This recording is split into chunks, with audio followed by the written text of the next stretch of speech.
everybody. Hope you're all doing well, and thanks for joining us for another live stream. Where, yeah, I mean, I know many people knew Flat Earth was in chaos anyway, post TFE and somewhat pre TFE as well. But yeah, it's worse than I thought. Um, I wonder if probably most of you will have seen the debate that I had with Flat Earth Reconnaissance 2 nights ago on Jaren's channel. I did stream. I did a stream sort of half hour beforehand in the build up, really to just try and help build the audience for Jaren. Which, sorry, so Howie's saying I'm a bit quiet. Am I quiet for everybody else, or do I need to turn this up a bit? Okay, how let's see. Uh, no,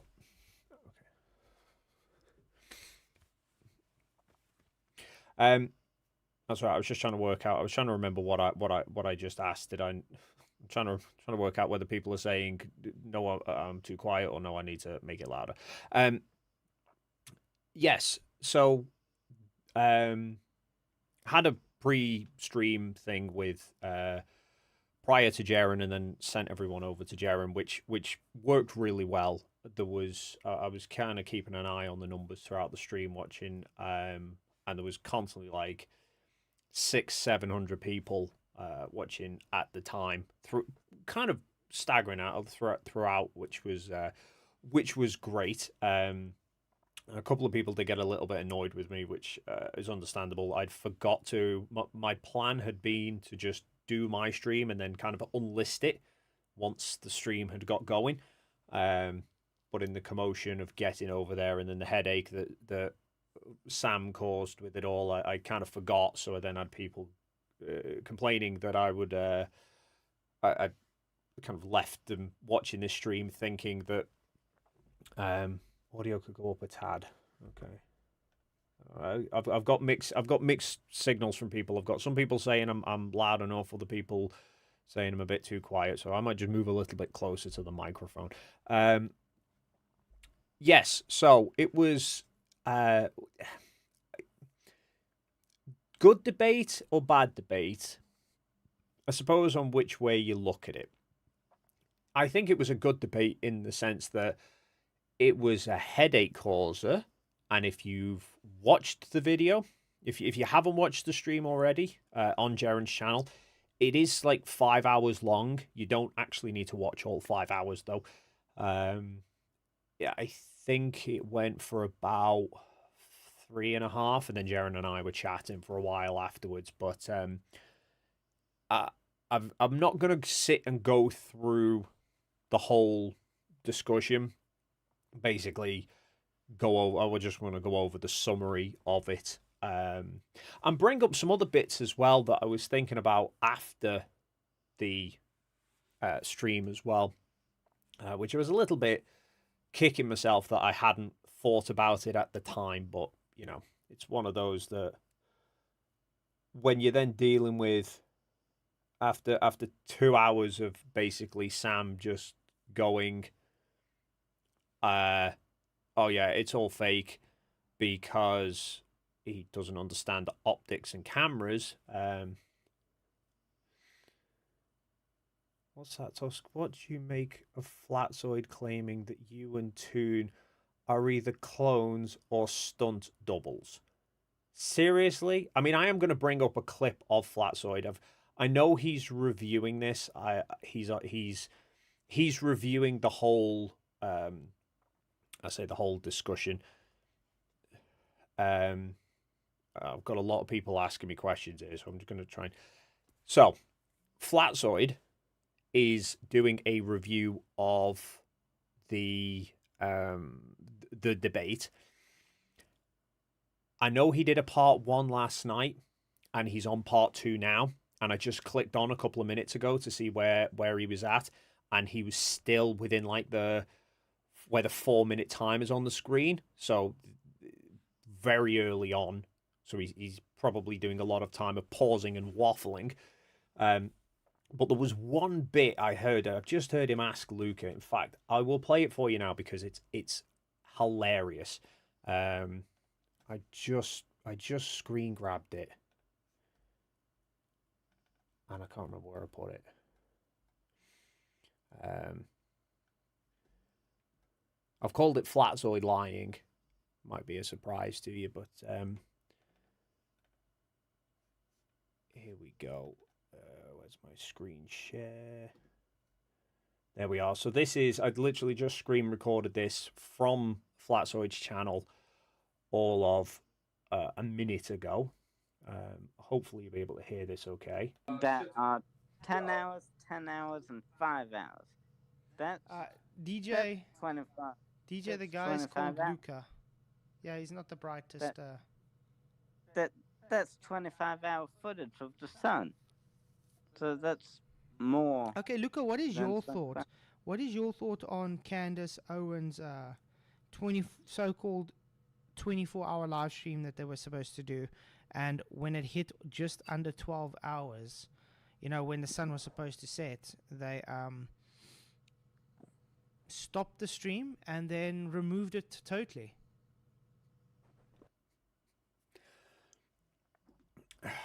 So yeah, that was what I just heard from Flatzoid. That was literally the only thing I heard. I've not listened to anything else of the stream.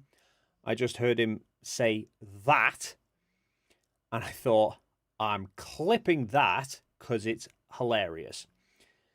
So he's talking about, most of you are probably aware by now anyway, but amongst the numerous things that we had going on at Halfway Point, we had the two Insta360 cameras recording straight video that were Will's. We had my Insta360, which was shooting 360 degree, but a time lapse. My solar camera.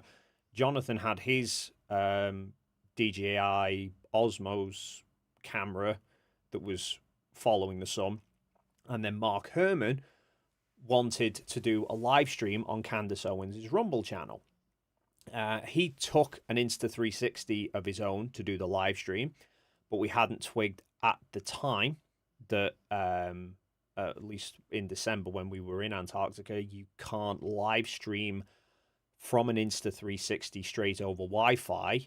It needs a mobile phone connection, which obviously we couldn't get in Antarctica, so he couldn't do a live stream with the Insta360, so wound up having to use Will's phone instead, and then just sort of manually moving the tripod round. And I can't remember exactly when it was, but we kind of set everything up. And bearing in mind, we'd got there at about 9 p.m. local time. I think it was about 9:30ish that we were sort of setting everything up.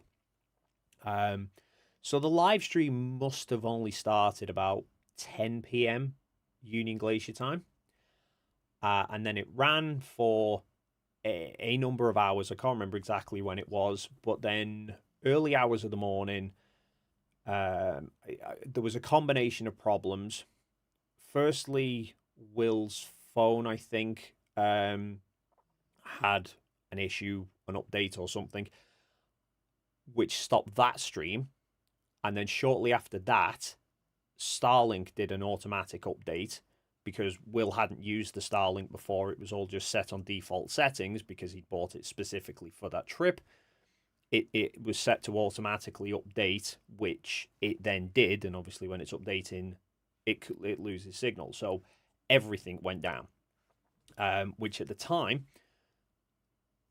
Candace Owens' stream had recently stopped, but MC Toon was also streaming. And his stream just completely cut out whilst he was still on in the middle of streaming. It just completely died, and that was the Starlink going down. And what I find quite amusing with what Flatzoid just said in that clip is, one, Candace Owens was not running for 12 hours. I think it managed about 6 or 7. It was running through the early hours of the morning, watching the sun as it passed Mount Rossman. That's the early hours of the morning. So that was the lowest point that the sun was getting at anyway. Although we can't bring the stream back up now, it was already running through solar midnight. Toon, MC Toon, was streaming at the exact same time, and his stream is still up, by the way, where we'd watched the sun dropping in elevation, and then it was starting to climb back up again. So it had already gone through its lowest peak on the Candace Owens live stream, which Sovereign Soul, who I've not heard anything from him. I don't know if he still talks to Flatzoid or not, but at least back in December he was. He's on record somewhere on some live stream saying he was watching the stream, the Candace Owens Rumble stream live through the early hours of the morning. Then he went to bed, and then when he woke up the next morning, the stream had ended and it was gone. So in his mind, that's KG, even though he watched it in real time. What I found funniest about what Flatzoid just said, though, and just I know there's a few more people have joined since this. So this is Flatzoid's review of the discussion that Jaren and I were having with Flat Earth Reconnaissance, and someone, this Luca that's on his panel, is highlighting that we recorded on the TFE channel. There's basically 25 hours back to back of 360 footage, and Flatzoid's response. That's 25-hour footage of the sun. So that's more. Okay, Luca, what is than your 25. thought? What is your thought on Candace Owens' so-called 24-hour live stream that they were supposed to do, and when it hit just under 12 hours, when the sun was supposed to set, they stopped the stream and then removed it totally. 12 hours the sun was supposed to set. How does he know what time the sun's supposed to set, considering in Antarctica it was sort of never supposed, or it should have set long before 12 hours? It's not going to do a half a day of sun up and sun down. It was nowhere near setting in Candace Owens' stream. It would have been long gone by that point. Bearing in mind, Will streamed at midnight and the sun was up. So he can't get anything right. But anyway, yeah, that was just a fun little one that I found. But I also wanted to highlight the debate that we had last night and the absolute chaos of the Flat Earthers' responses to it. Because, and bearing in mind as well, like, and I know I've seen mixed reactions as to me in that debate. A lot of people saying and commenting how calm I was, and then other people commenting that I was swearing, and I did a couple of times, mainly because it became very apparent quite quickly that Sam was not being genuine in his approach to things. He was not being open-minded and having a discussion. And he did act, like, I did kind of hint it to him early on, because he asked me, do I think all flat earthers are idiots? And I said, no, I don't. And I don't think all flat earthers are idiots. I said this in the debate. I said, I think there are some flat earthers who are idiots, but then I also think there's people who know the Earth's a globe who are idiots. They're not. Doesn't automatically mean one is one and one is the other. And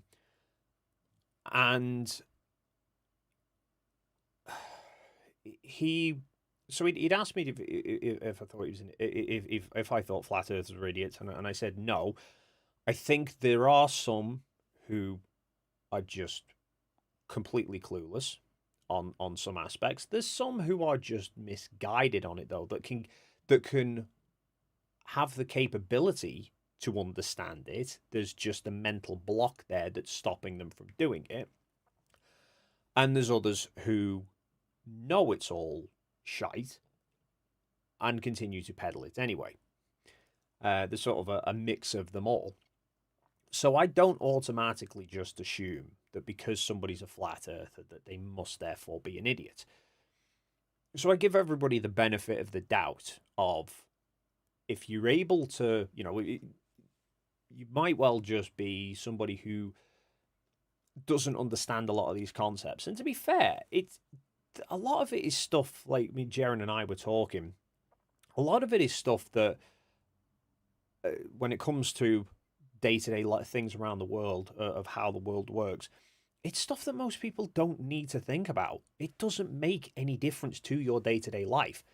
Like and Jaren and I were saying, is the notion of, like, you stand there and you watch a sunset, from your reference frame, it basically does look like the sun is the one that's moving and you're not. But that's obviously only in your reference frame. That doesn't necessarily mean that you're the one that's moving or not. It's like if you're sat on a train at a station and there's a train next to you and suddenly you see it moving, you don't instantly know, is it that train that's moving or you that's moving? So, but you don't need to think about that. I kind of do now, because I've spent so long dealing in this kind of thing. I do look at things in that different way, but to most people, it's irrelevant to your day-to-day life. So I can understand how, if you've never bothered to sort of look in depth and understand these concepts, when you then get the likes of Eric Dubay's 200 proofs that the Earth's flat, and you think, what, no, garbage, and you start watching it, if it's stuff that you've not really thought about before and not taken the time to properly understand, it's easy to fall into that trap. And once you fall into the trap, it's very difficult to get back out of again. And you see so many people where there's comments from people, and it's just, I say basic concepts, but fairly straightforward concepts that they've just misunderstood entirely, but they've kind of wrapped themselves into that rabbit hole of it. Like, I think it was Obsessed Patriot. I think it was his name. I know he's an ex-flat earther who left, and he said some of my videos were a big part of helping him leave, and TFE as well. And one that got him was where I was talking about pressure gradients. The fact that, because I think in his mind he was thinking the Earth has to be enclosed because otherwise all the air would escape into space. But then he'd never stopped to consider until he saw my video that we have this pressure gradient, that the air naturally does get thinner the higher up you go. So it's not like the air is actively trying to escape. It's getting thinner, which means eventually you get to a height where there's no air. And we know that because we send balloons and rockets up that high and there's nothing there. And I don't mean NASA balloons and rockets, I mean amateurs doing it.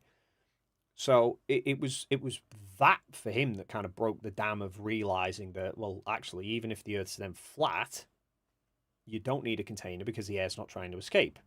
If you needed a container, the air would have equalized, or it would be a higher pressure higher up. So, yeah, I don't take it as a given that all flat earthers are idiots or disingenuous or dishonest or liars or whatever. I give the benefit of the doubt. So this debate that we had came about because Flat Earth Reconnaissance, Sam, emailed me. That guy, I'd never heard of him prior to it, had no clue who he was. I got an email from him saying he'd made this video called The Weiss Files and asked if I'd have a look at it. And it was only when then looking... so even from his initial email, I don't think it was completely clear to me that he was a flat earther. I thought he just made a video and was asking my opinion on it, which I get a lot of people from time to time will send me an email and say, I've made this video and could you give me some feedback on it? And I try and watch them, but the problem is I get so many videos and so much to do, and I don't always have the time. But so I clicked on this, and then I thought he said his name's Flat Earth Reconnaissance. It's like, well, that's kind of one of those names where you could construe it either way. It doesn't necessarily mean he's a flat earther. Until I then went on his channel and saw the Weiss file video that was like an hour long, and I thought, I can't sit through all of this. I'll skim it. And it became very quickly apparent that he is a flat earther, but he'd made this video because he thought it was strange that Weiss wasn't calling TFE kind of completely fake. That was his take on it. Was he thought TFE was fake, but because Weiss had kind of tried to debunk Drone Gate and Vape Gate and Green Screen Gate and all the other ones, and kind of acknowledged and accepted that we were in Antarctica to Flat Earth Reconnaissance. That was suspicious. So he'd said, Jeren's setting up this stream for me and him to have a discussion. It'd be great if you could join us. So he was the one that asked me to go and have a discussion with him. Which I'm thinking, if you've taken the time to do that, I kind of assumed there was a potential that he's at least sort of open-minded to it. Which it turned out it's not the case. Just while I find something, just noticed. Bibby Bosch, have I ever met Scott Manley? No, unfortunately not. He did comment on one of my videos once. The video I did about the Dave Weiss's claims that the ISS is really a plane. Scott Manley commented on that because he's measured the height of the ISS using parallax before. So that was pretty cool seeing him comment there. What am I doing? Where am I finding? So, yes, he basically kind of laid it out of when we did the introduction, and he said he doesn't believe TFE, which is fair enough.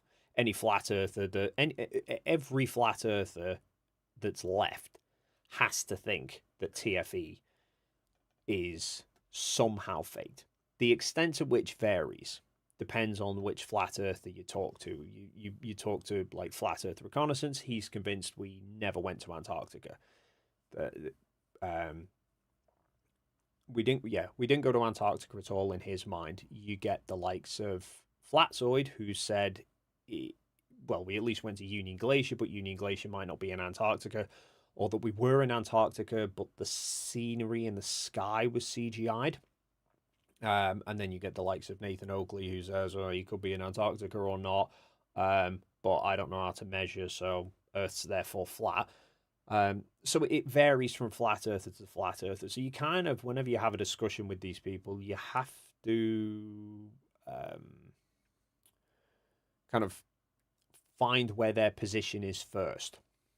Because obviously you don't want to go straw manning them and just assuming they think everything's fake or none of it's fake or whatever. So, but yeah, pretty much anyone who accepted TFE as actually being real, who was a flat earther, is no longer a flat earther.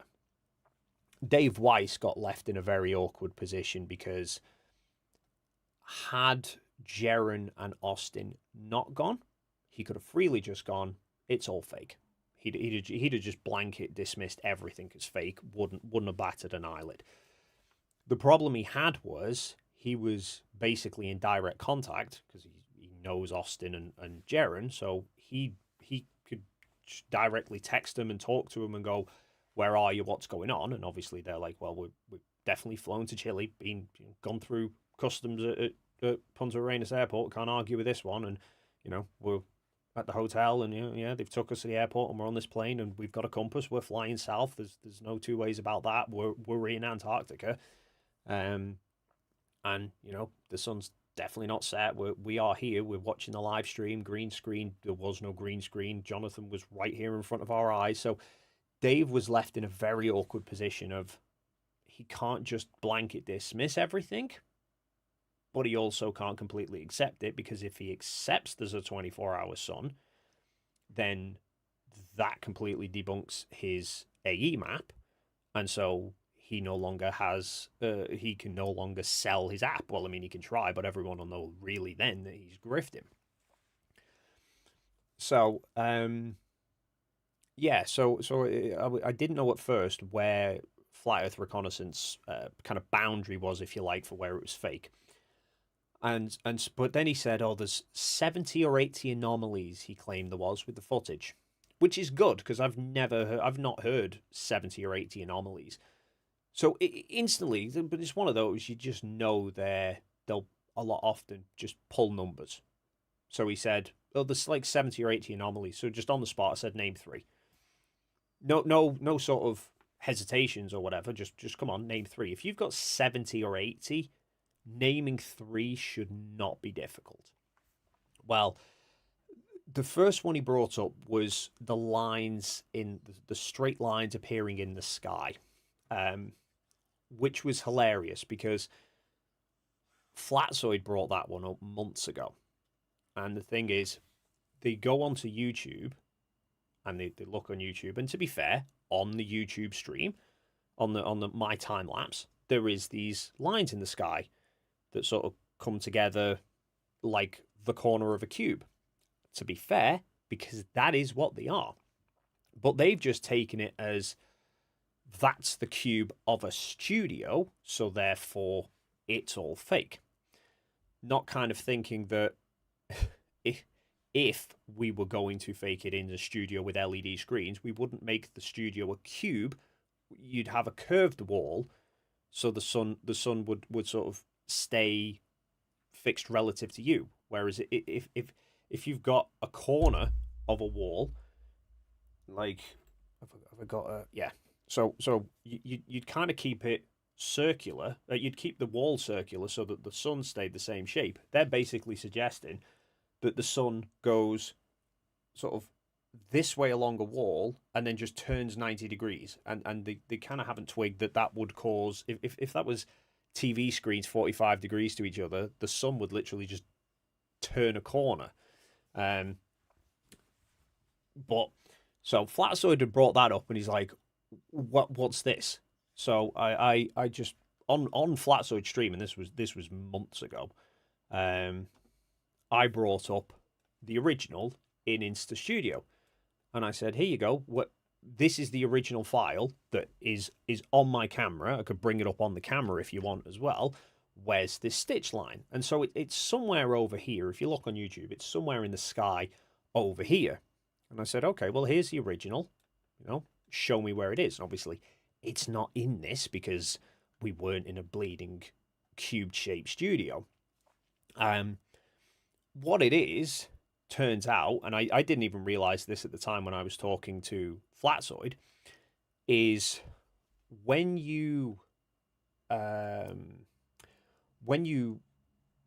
Insta Studio renders a 360 video, what you actually get is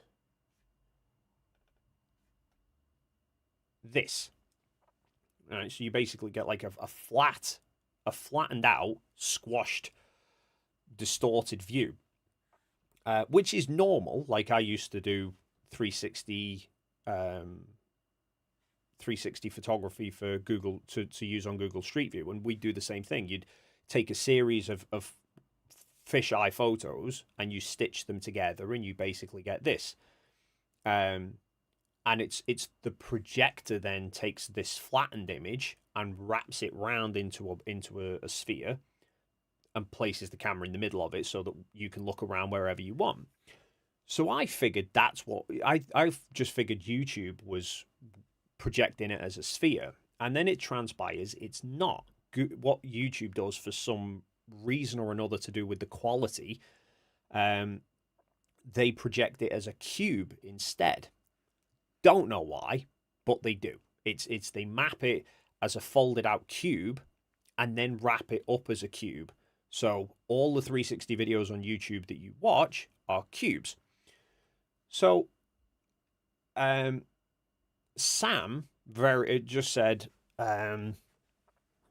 there's these stitch lines. So I thought, okay, this is an understandable mistake.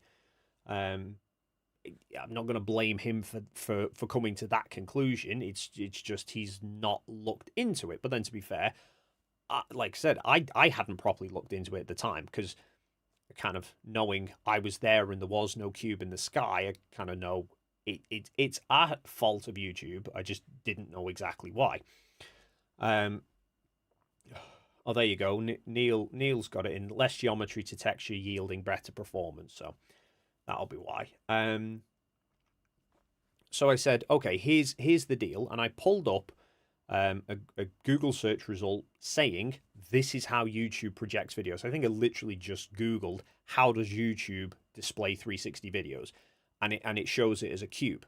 That's how they do it. This cube mapping. So it's like Google makes the 360 videos a cube, and then I brought up the Insta Studio that I've just showed you and said, here's here's the original in Insta Studio. So it's an Insta file. You can see it all on screen there. It's the INSV file. Here it is. Zoom in. There is no line. So there's no line in the original. There is a line in the YouTube version, but I've also just shown you YouTube adds a line. To which he scoffed, laughing, and was like, is that the best excuse you've got? And at that point, I'm like, well, you are not after answers here. And there'd be numerous times where he'd bring up points and you kind of bring up arguments, and he just laughed. And I was like, that's, it's not a genuine, like, truth-seeking discussion there. It's just a case of he wants to put forward his argument. He's not bothered about the truth.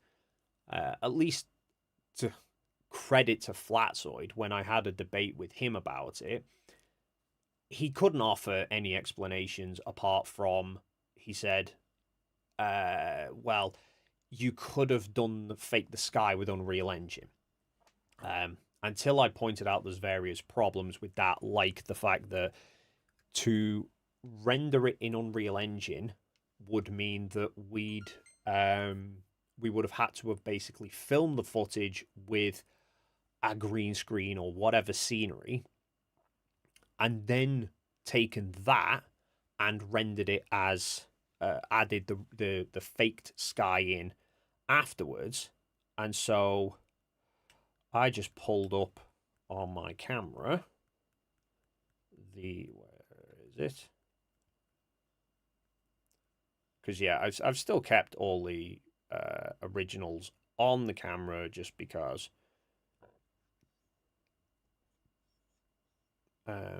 There, so I brought up. It's blown out all over the place. So I brought up the time lapse on the camera and was playing it to him. I was like, "That's the original, straight off the camera."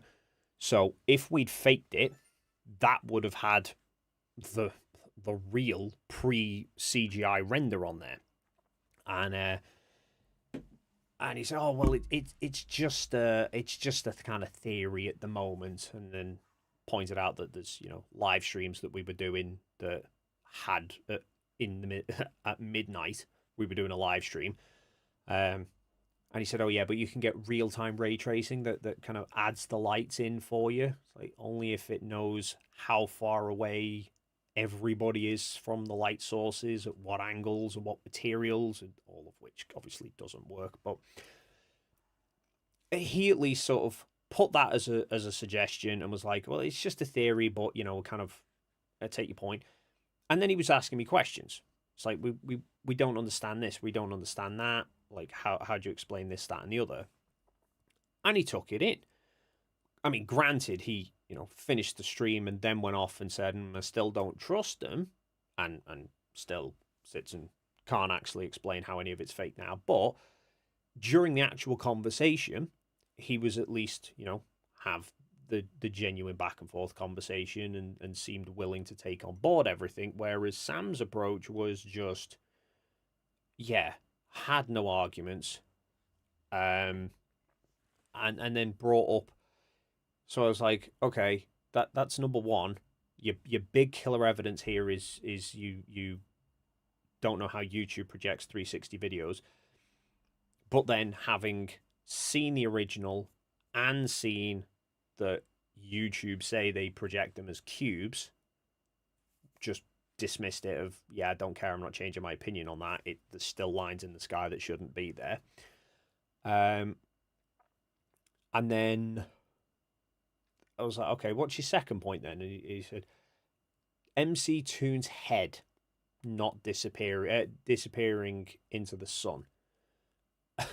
And so I haven't even got the clip, but basically it's within his 360 video when he's setting it up. At one point, he moves in front of the camera, and you've got a massive sun glare in frame, and basically his head disappears in the glare, and so that's his argument that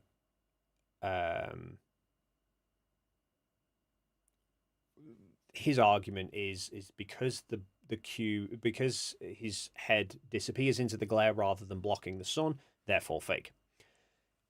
Even though Toon's head is nowhere near the middle of the glare. But when we then point that out, he wouldn't have any of it.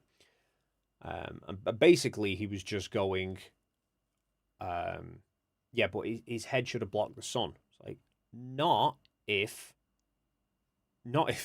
his head doesn't actually intersect the sun, but he just wouldn't grasp it at all. And oh, do you know what?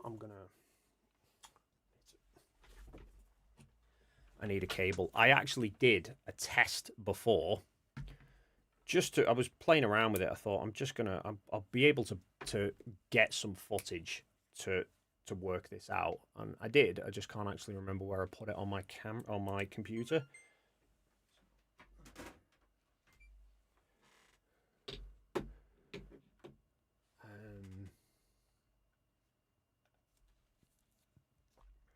Or did I put it? Oh no, I did. I found it. Let me just bring Insta Studio back up.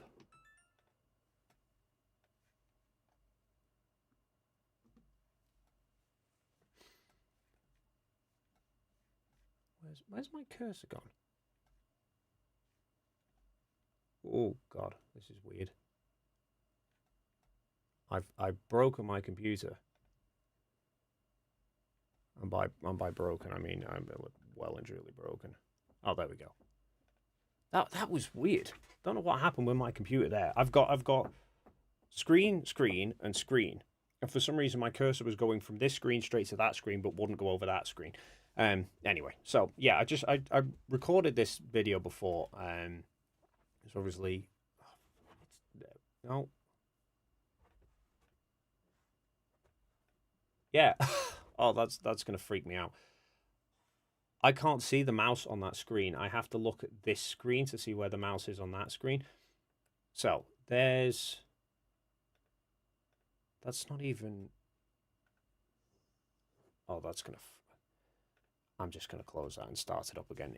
Insta's just having a field day today. It's updating on there, but then not actually updating on the stream, which isn't much use for you guys to see, is it? So we'll try this one again. No, Insta Studio has completely bricked it. I do apologize, everybody. I'm just going to try. Stop Task Manager, please.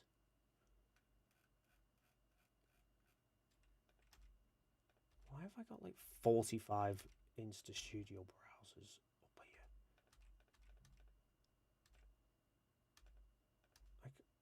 I can't even get Insta Studio to close now. Right, I'm just going to try completely binning it and then I'll reload it. But yeah, basically I decided I'd the sun briefly came out before, and so I thought I'll have a play and see if I can get it to do the same thing, and I could.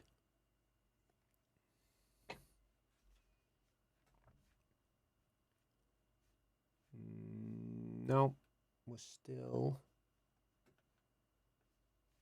Oh, sorry. That ain't gonna work. Tell you what, I know this is not ideal, but just so you can at least get a sense of what I did.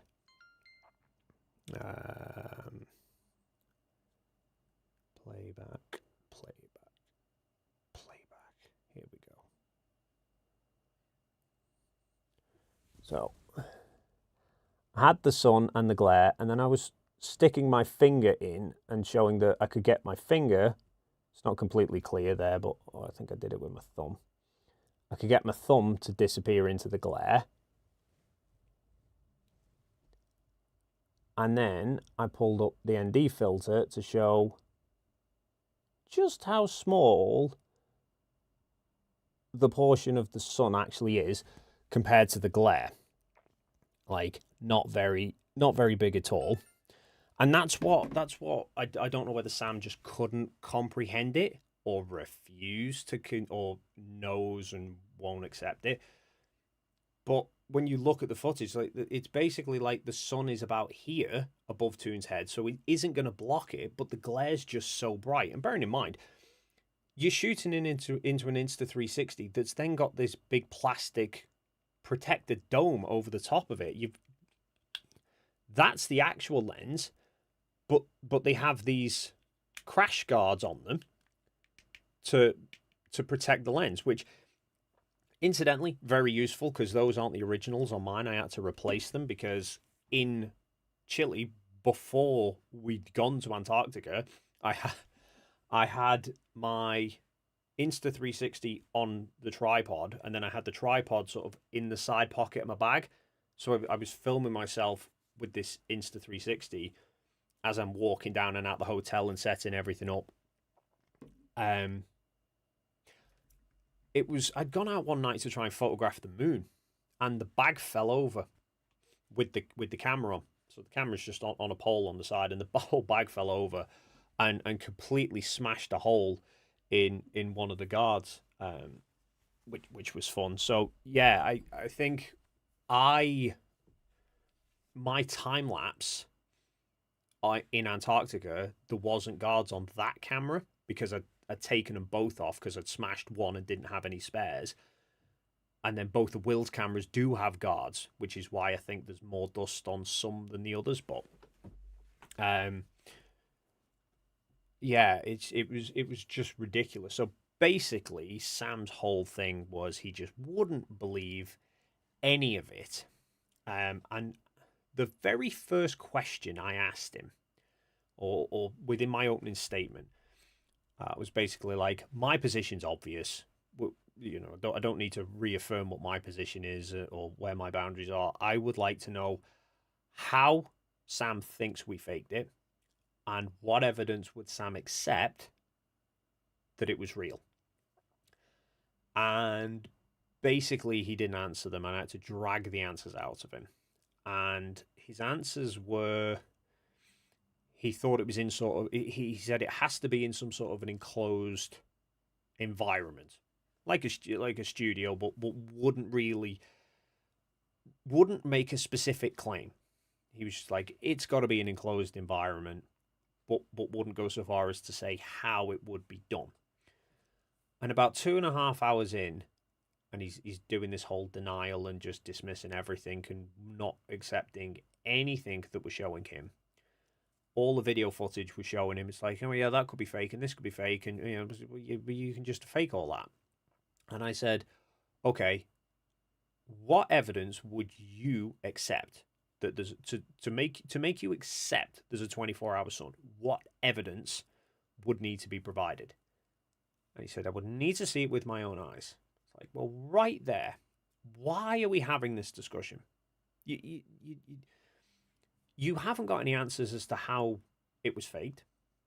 Like, even if you go with, like, say, even if you go with there's lines in the sky, what the hell does that mean? Like, there's the problem, is they go with a conclusion, but go no further. In that they go with, there's lines in the sky, conclusion fake. Not what would the consequences of that conclusion be? Like I said, it was like, if those lines in the sky really were a wall intersecting, then that would mean that the sun would be ovaled this way and then turn and be going that way, which obviously it doesn't do. And if it was a curved studio like the Las Vegas Sphere and what they claim, what others have claimed to use, there wouldn't be those straight lines because it would be curved. So none of it actually adds up at all. Um, so then I was like, well, okay, go and look. You've just said your standard of evidence here for accepting the 24-hour sun. Go and look. To which he said, I don't need to because I know it's not there. I know there's no 24-hour sun, so I don't need to go and look. But repeatedly throughout the discussion, he'd claimed he was logical, scientific, truthful. Like those were three of the words he kept repeatedly using. It's like, well, that is not scientific or truthful or logical. To say I don't need to go and look for something that I know is not there because I know you've faked it but can't tell you how. Especially when I then said, okay, but you don't even need to go as far as Antarctica. You could go anywhere south of the tropics, south, like southern tip of South America, South Africa, Australia, or New Zealand. You go anywhere that's below the tropics, and you should not see the sun further south of you. I said, but you can go to southern Chile, and I know because I've seen it. Sun rises south, further south than you, circles round to the north, and sets further south of you, and it stays the same size the whole time it does it. To which he then said, but we don't know what the sun is. So he doesn't know what the sun is, can't explain how it behaves in locations that he can go to very easily, but then refuses to consider there might be a 24-hour sun in Antarctica, even though by his own admission then he's saying, well, but the sun can behave differently than you would naturally expect when you're in Chile, but it can't behave differently than you would expect in Antarctica? No, of course not, because then you would have to explain why it's circling around you. Yeah, just nothing. And then I brought up some comparisons that I've made that I really like. I made this one a while ago, which is Will's 360 camera and my 360 camera. Obviously, Will's was a video, mine was a time lapse, so I had to find the right speed to get them to play at the same rate, and then align them up as best as I could to the frame. And this again is another key thing to say how it's not like a studio, because look what the sun's doing in Will's camera versus mine.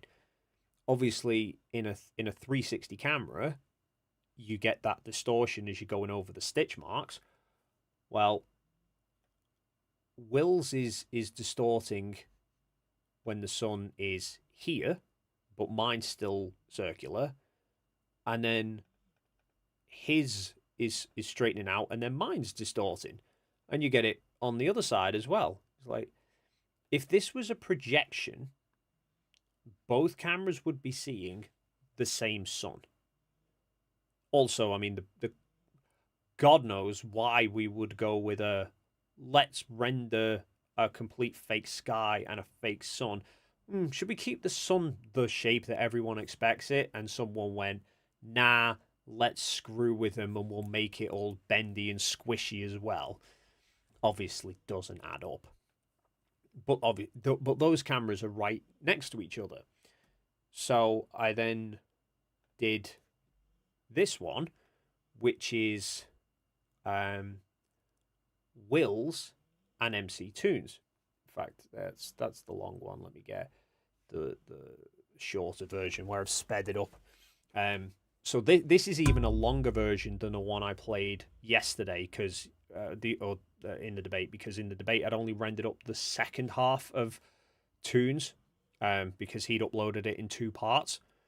So I downloaded the second half because I knew there was better cloud formations there, and paired them up. But this is a full, well, near enough a full 24 hours, both cameras, but MC Toons is at halfway point still, and Will's is down by the main camp.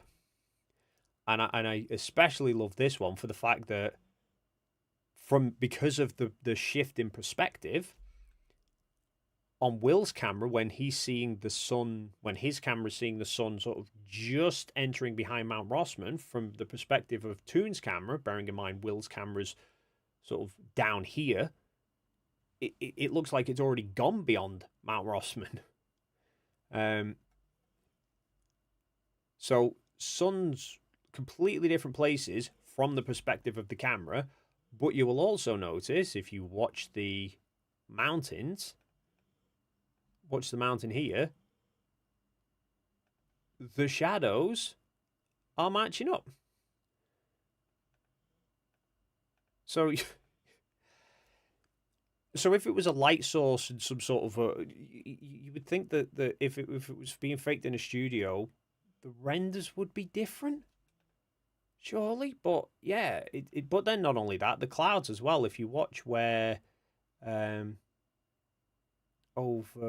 is it? Over here somewhere. So the clouds got really thick on the sort of late evening on the last night there, and there. So one of the clouds forms and completely blocks the camp, like drops the camp into shadow, but the sun is still visible from Toon's camera because you can still see the shadows of the flagpole and the hut. So, yeah, doesn't really work. So, but I showed this to him, and then I showed the other one that I showed is snowmobile here.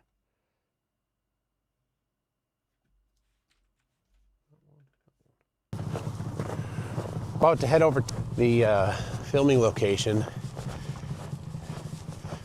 to change.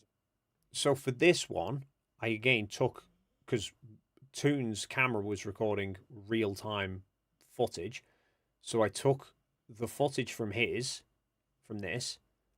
and synced it up to this recording with his GoPro.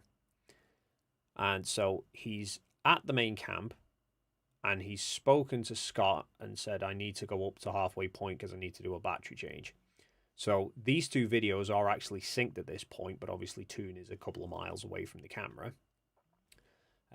So he throws some extra layers. I think he goes into his tent and throws some extra layers on, and then he goes into the food tent, I think, to pick something up, and then he... Alright. You see how much he's passing. This is... You drive out of the camp one way, and then you've basically got to turn a hairpin and head off in a slightly different direction. I think this is basically going along the runway and turning around it and then heading off. I love with this as well. They put a little Christmas tree and a picnic bench, and this is like way out of the camp. Like, who the hell's going to walk down there and have a sit around? And so then at this point I've switched the feeds over, but obviously this one's still playing. This is where we come to the dogleg section leading up to halfway point.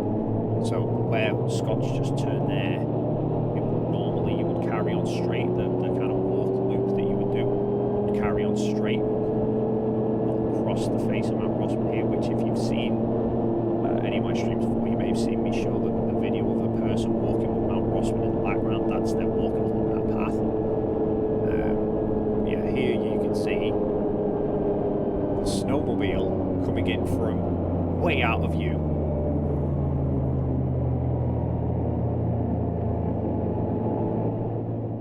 Apologies, I'll turn that down.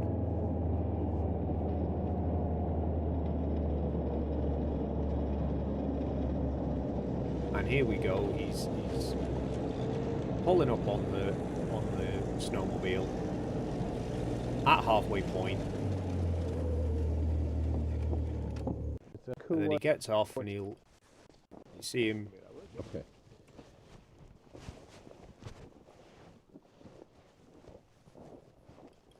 Walk off to the camera, do the battery change and everything, ends up stopping the video and then restarting it for some reason. Gets back on. Off he pops again into the distance. And you can see the timer here, by the way. This is like close to 3/4 of an hour of video. Off he goes all the way back, comes in from the far end of the camp, right back to where he started. That is a full loop of basically that is the marathon run, right? When they do the ice marathon that they did the day or two before we arrived, that is the complete loop that the marathon runners run. Toon's just done it on a snowmobile with this like in constant view and playing, and you can tell it's, you know, yeah, it's just insane. And but I synced all that up, showed it to him, and he said, "Yeah, but you could have faked it. Could have faked that in one go." But then he's also not considered. You've got the live stream that we were doing, or the numerous live streams we were doing. You've got all the clips of video where you can see me filming as well. All you, I not that I would have the time. Although I would be kind of semi-tempted to do it. I've got... Where is it? Is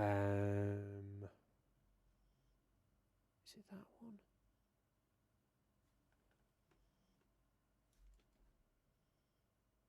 Yeah, here we are. Just so you know that I've got it.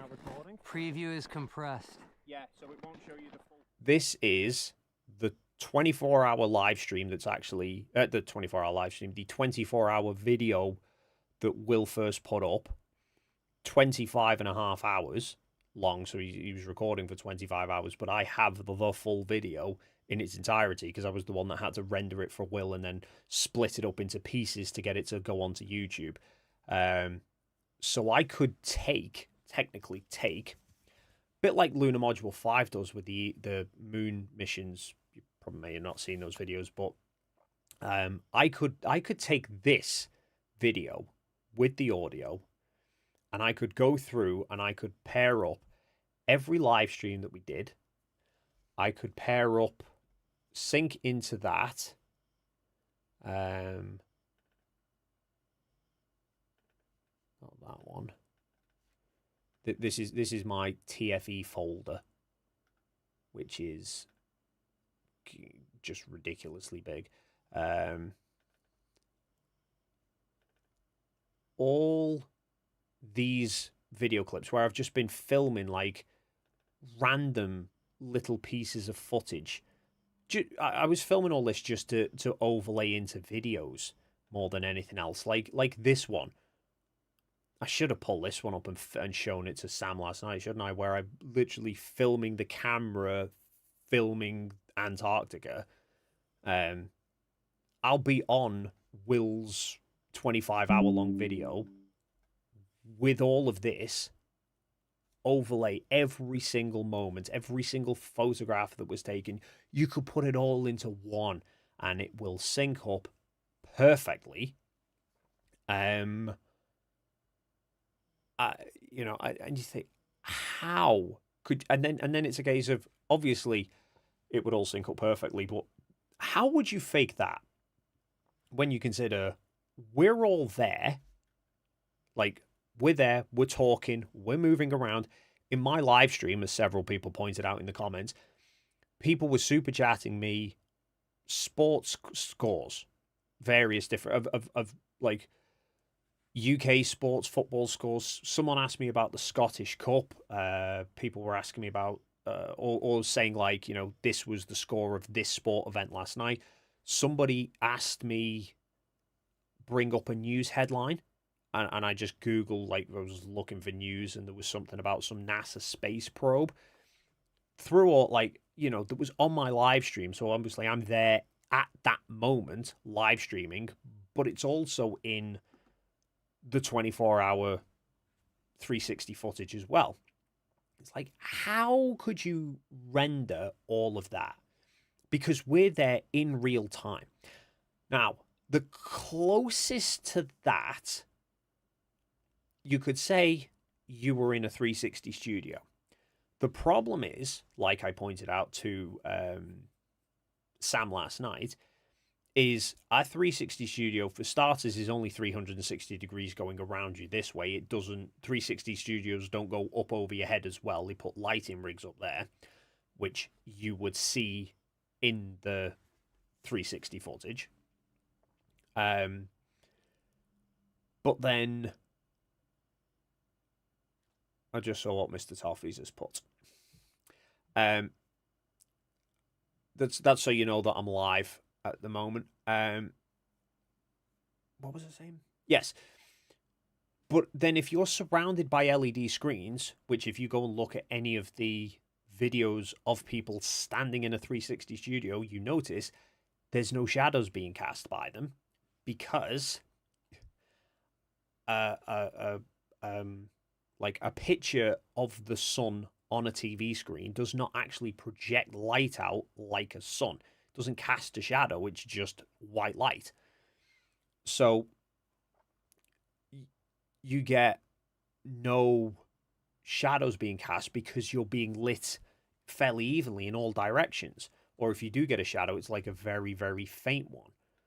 So, and really dispersed. Where obviously in the footage you can see from Antarctica, there's solid black shadow, dark shadows going right the way around everything, including the camera stand, which is what I'd asked Flatzoid when he said, "Oh, it could be, could be Unreal Engine." I said, "Yeah, but if you look at the 360 time lapse, this is another one I did. Where did I put it? It's in this folder. I took Will's 24-hour video, the 24-hour time lapse from the main camp, the second one, and in Insta Studio you can change the projections to be different ones. And one that they do is called a Tiny Planet, so it's basically points the camera straight down and then distorts everything around it. And so it means you can see the shadow doing a 360. So even if you take it that everything around us here is a studio wall and it's some sort of a projection, you've still got a light source that's casting a shadow on the ground. That's obviously then changing and fading as the clouds are rolling in and rolling back out again. You ain't doing that in Unreal Engine. Certainly not during a live stream, which is, what we were able to do at times when we were live streaming. And again, you can marry everything up with each other.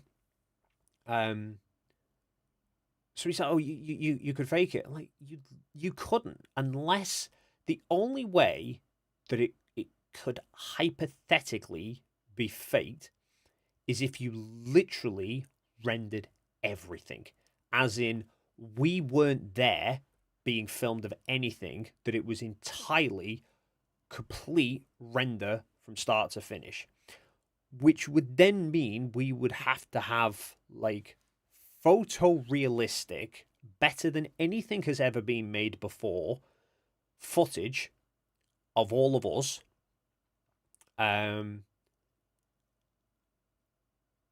And done, like I said, 25 hours of, in fact, it was more than 25 hours because it was two lots of different cameras, so it's essentially 48 hours from numerous different cameras all at once as well, and then the live streams, and somehow have some sort of a facility that we were live streaming without actually live streaming, and able to read the chats that you lot were sending in, and somehow have phone Nathan Oakley without Nathan Oakley knowing we were going to phone him, and know what Oakley was going to say without any of it actually being said. Oh, Max is asking if I could play Where's the Guns. I suppose,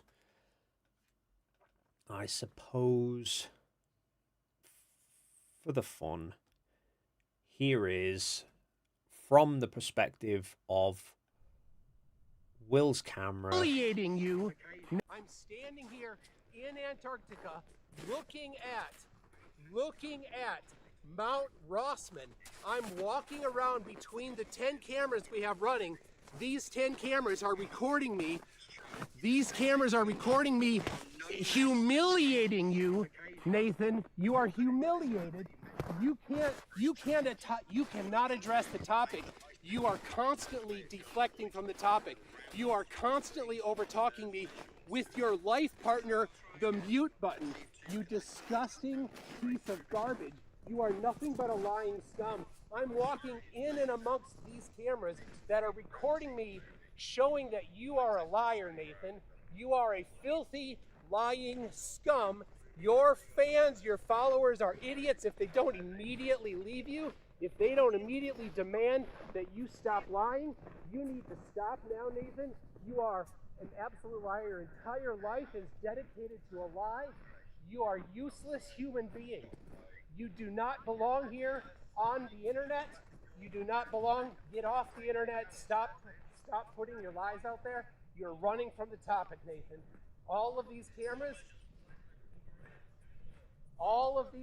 are recording me. Here, I'm standing here next to Jaren's camera. It's watching me tell you that you're lying.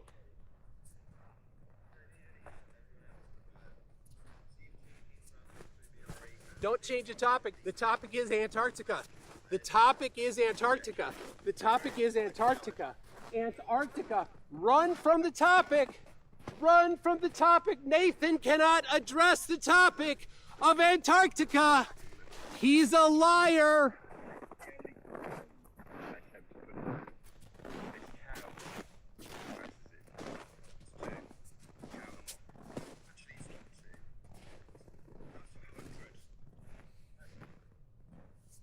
Gone.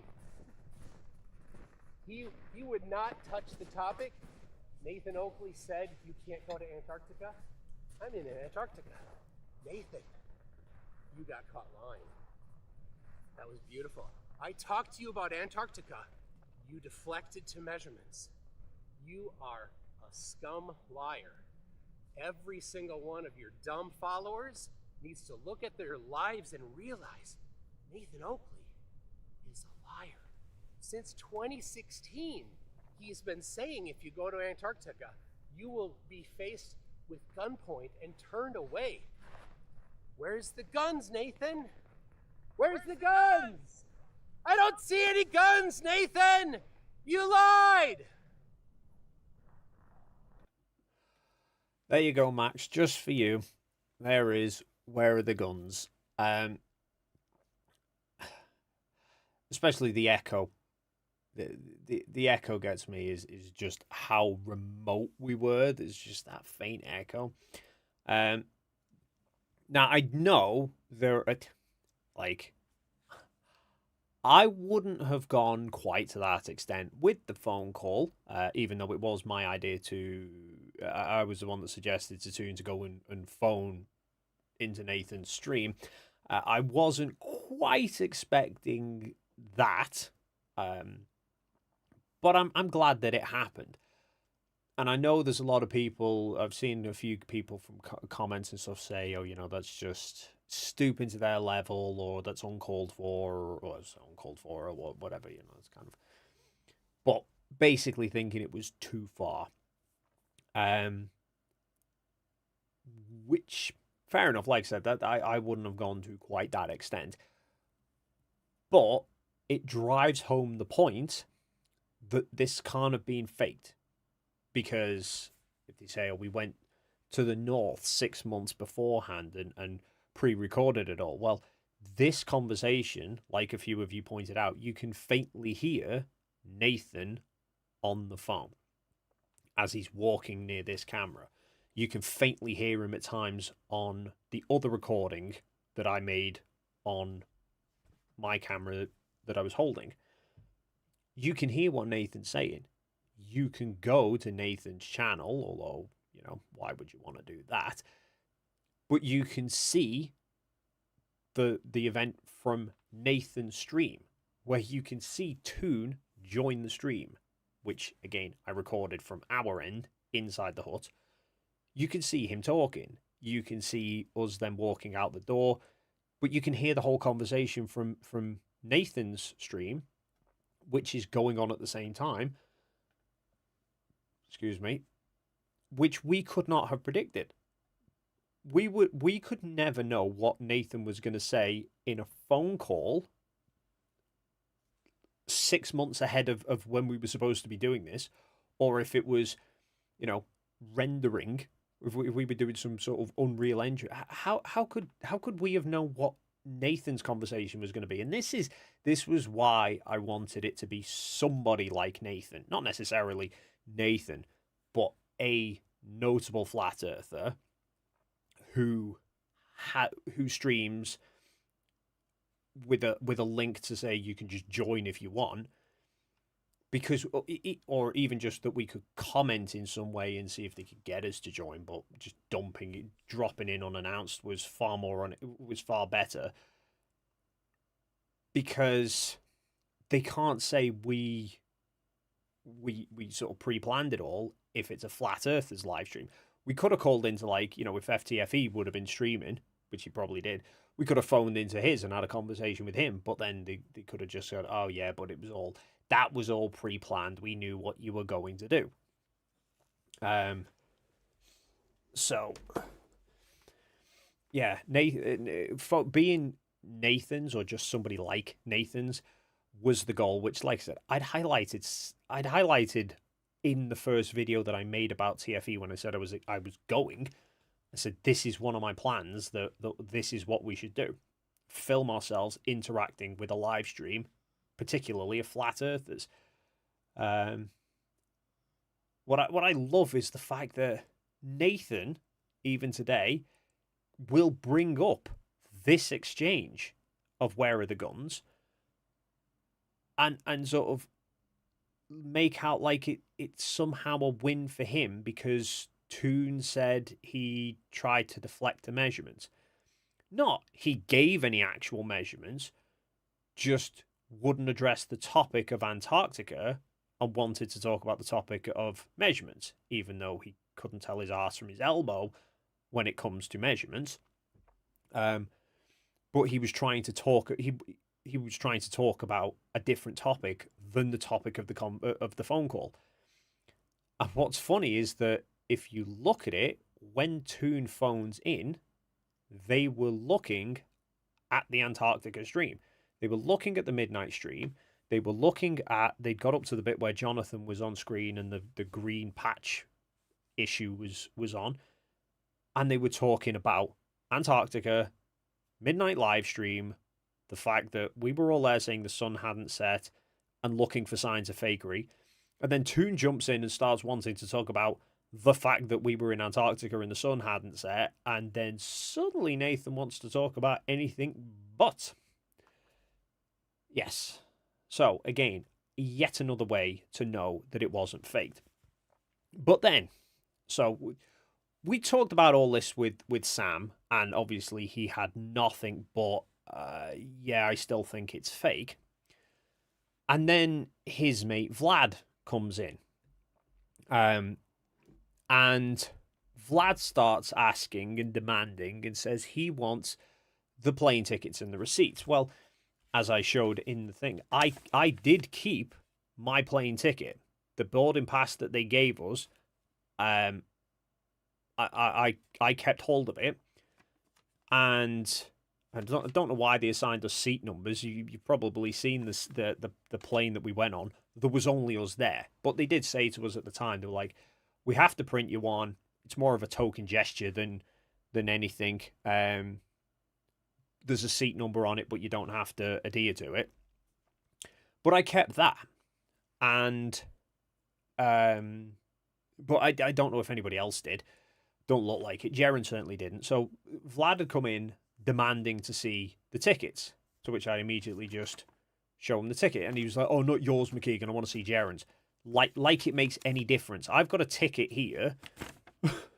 I've got the ticket here that says I went to Antarctica. So what? I was there. What was Jaren not having a ticket, meaning that he wasn't there?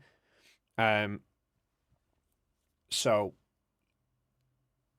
and then they wanted the receipts. That was the funniest bit. Where are all the receipts? Why haven't you kept all the receipts? And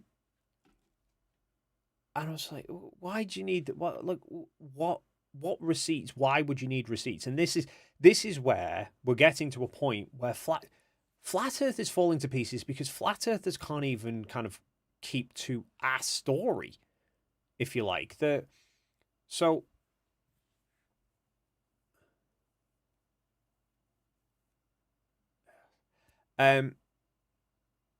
they can't even kind of get their own story straight because Sam and Vlad are basically like they're pals. They go on the same streams together. They talk all the time.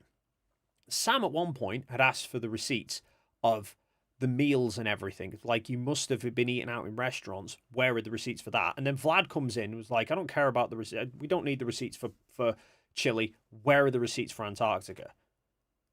Like, you like, just like, I'm not seeing any supermarkets or 7-Elevens or gas stations that we could have gone to go and buy some stuff. There's nothing there. Somewhat annoyingly, the only thing that you can buy, the only place you can buy anything is they have a little gift shop, souvenir gift shop in the camp, which is where I got this from, the Antarctica t-shirt. And then I also bought some presents for the kids and stuff. So I got little penguin teddies, ALE, which is the penguin, the ALE penguin. I bought those and some other little bits and pieces, but I paid cash for most of it. And then I thought, I want this. So I went and paid for it again, but I paid for it on card. And they said, do you want a receipt? But so they've not got a printer there to print receipts, but they were like, we'll email you one. So I put it in, and I don't know if I put the email in or wrong or whatever, but I never got the receipt because I thought it'd be fun to have that, and I don't. There's a bank record on my, like, I can pull up on my phone on my banking app and show like £24 Antarctic Logistics taken on the 16th or the 17th, which is the shop in Antarctica, but it doesn't actually say that it's in Antarctica, so they were never going to accept it anyway. But then it was only afterwards. So when Vlad's asking me all these questions about the receipts and everything, and Sam had said, "Oh, you should have been called. You could have just called somebody in Antarctica." Not that I have the phone numbers of anybody on speed dial in Antarctica anyway. But they were saying, you should have had the receipts. And I thought, it's kicking myself somewhat because I had all the receipts. Like, I kept all my receipts and logged them all because Will was reimbursing for it as well. So I thought I'll keep... And I instinctively have a habit of, I don't just have a receipt, because I'm like, receipts get lost all the time. So whenever I'm going like away, work trips, because I still obviously do photography and stuff, so I still go and do work away sometimes, everything goes through a business expense. I photograph, like, snapshot all the receipts so that I've got a copy that's easier to access if I then lose the paper ones. And I had a pile on my desk of all those receipts. None from Antarctica, because I didn't buy anything in Antarctica, but I had all of the meal ones and stuff that were just sort of wedged in a pile of crap on my desk. And then it was a couple of weeks ago. I needed to tidy up, and I looked at it and I was like, we're like 8-9 months post TFE now, and like, you know, I'm done with these. They're logged and registered or whatever. And I thought, yeah, I don't need these anymore. Get rid of them. And obviously now they decide 10 months after TFE is when they're going to start demanding, we need to see the receipts. So, not that that would have made a damn bit of difference. But then I remembered, so that's my phone now. I changed it, but this is the phone that I used in Antarctica. And I never just immediately get rid of a phone, because I'm usually finding that there's stuff that doesn't copy properly, or there's an app that won't load properly on that phone. I'll get it on the old phone. So I've still got the old phone. And more importantly, with my camera, my photos, don't know why it does this, but Android, when I copy everything from one phone to another, it copies all the photos, but the gallery doesn't order them like properly by date. It's basically all the photos that I took on this phone get copied onto the other phone, but just in some random batshit order. So now when I go onto my gallery on my new phone, it's like everything's in date order until it reaches the point where I got the phone, and then it's just a block of all photos in one go. And it makes it really difficult to find stuff. So somewhere on that new phone are the photos that I took in Antarctica, but couldn't find them. And then I thought, I'm just going to check the old phone, because I remember I took some photos in Antarctica. And I think I copied most of them onto the computer anyway, so I could just bring them up at times. But there they are. Yeah, so like that's a load of photos. So like that's you can kind of tell that's in the camp when we first arrived. You can see the tent. And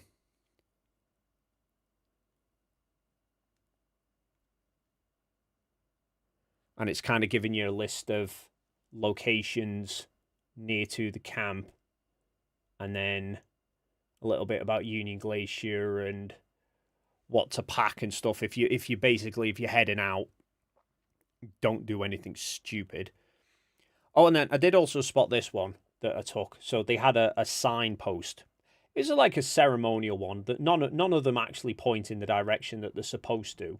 But I couldn't help but laugh that, oh, look, Sam, the Toronto signs disappeared into the sun.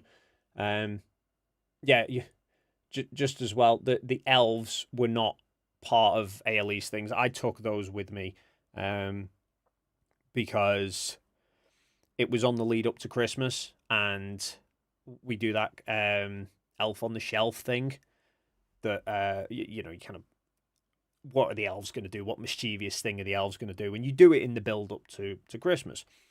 And I was away for a good chunk of it. So, the missus wasn't happy that she was going to have to come up with all the ideas of what the elves going to do. So I said, tell you what I'll do. Went and got another pair of elves, because we got 2 elves that come to visit. So I went and found a matching pair of elves and snuck them to Antarctica with me. So I got a picture of I got a picture of me with the elves, and I sent it home to the kids. I was like, look, the elves have snuck away to Antarctica to come and visit me, and then they came with me on the scenic flight around the Ellsworth Mountains and stuff as well. So yeah, I took some photos and stuff, and then I suddenly remembered. I was like, well, hang on. Like, yeah, there's the receipt that I had for the food at the hotel, and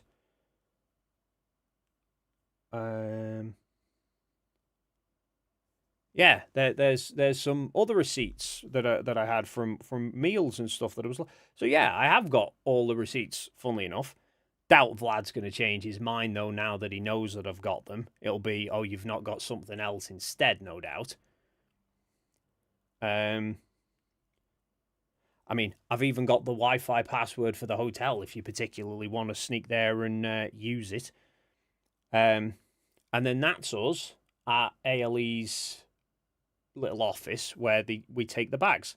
So this was in the morning. They were throwing all the bags out, and then a driver came from ALE to pick the bags up. And then this is outside ALE's office, and that's us getting checked in. Like, they just put all the bags on the scales and weigh them all and make sure that they're all correct and everything. And then that's where they gave us the boarding passes. Yeah, in fact, here is as another, like, you should have called somebody in Antarctica. I don't know who this is. This is somebody that Toon's been having some spat with. So I'll before I play it, I'll just give you. So this is Austin.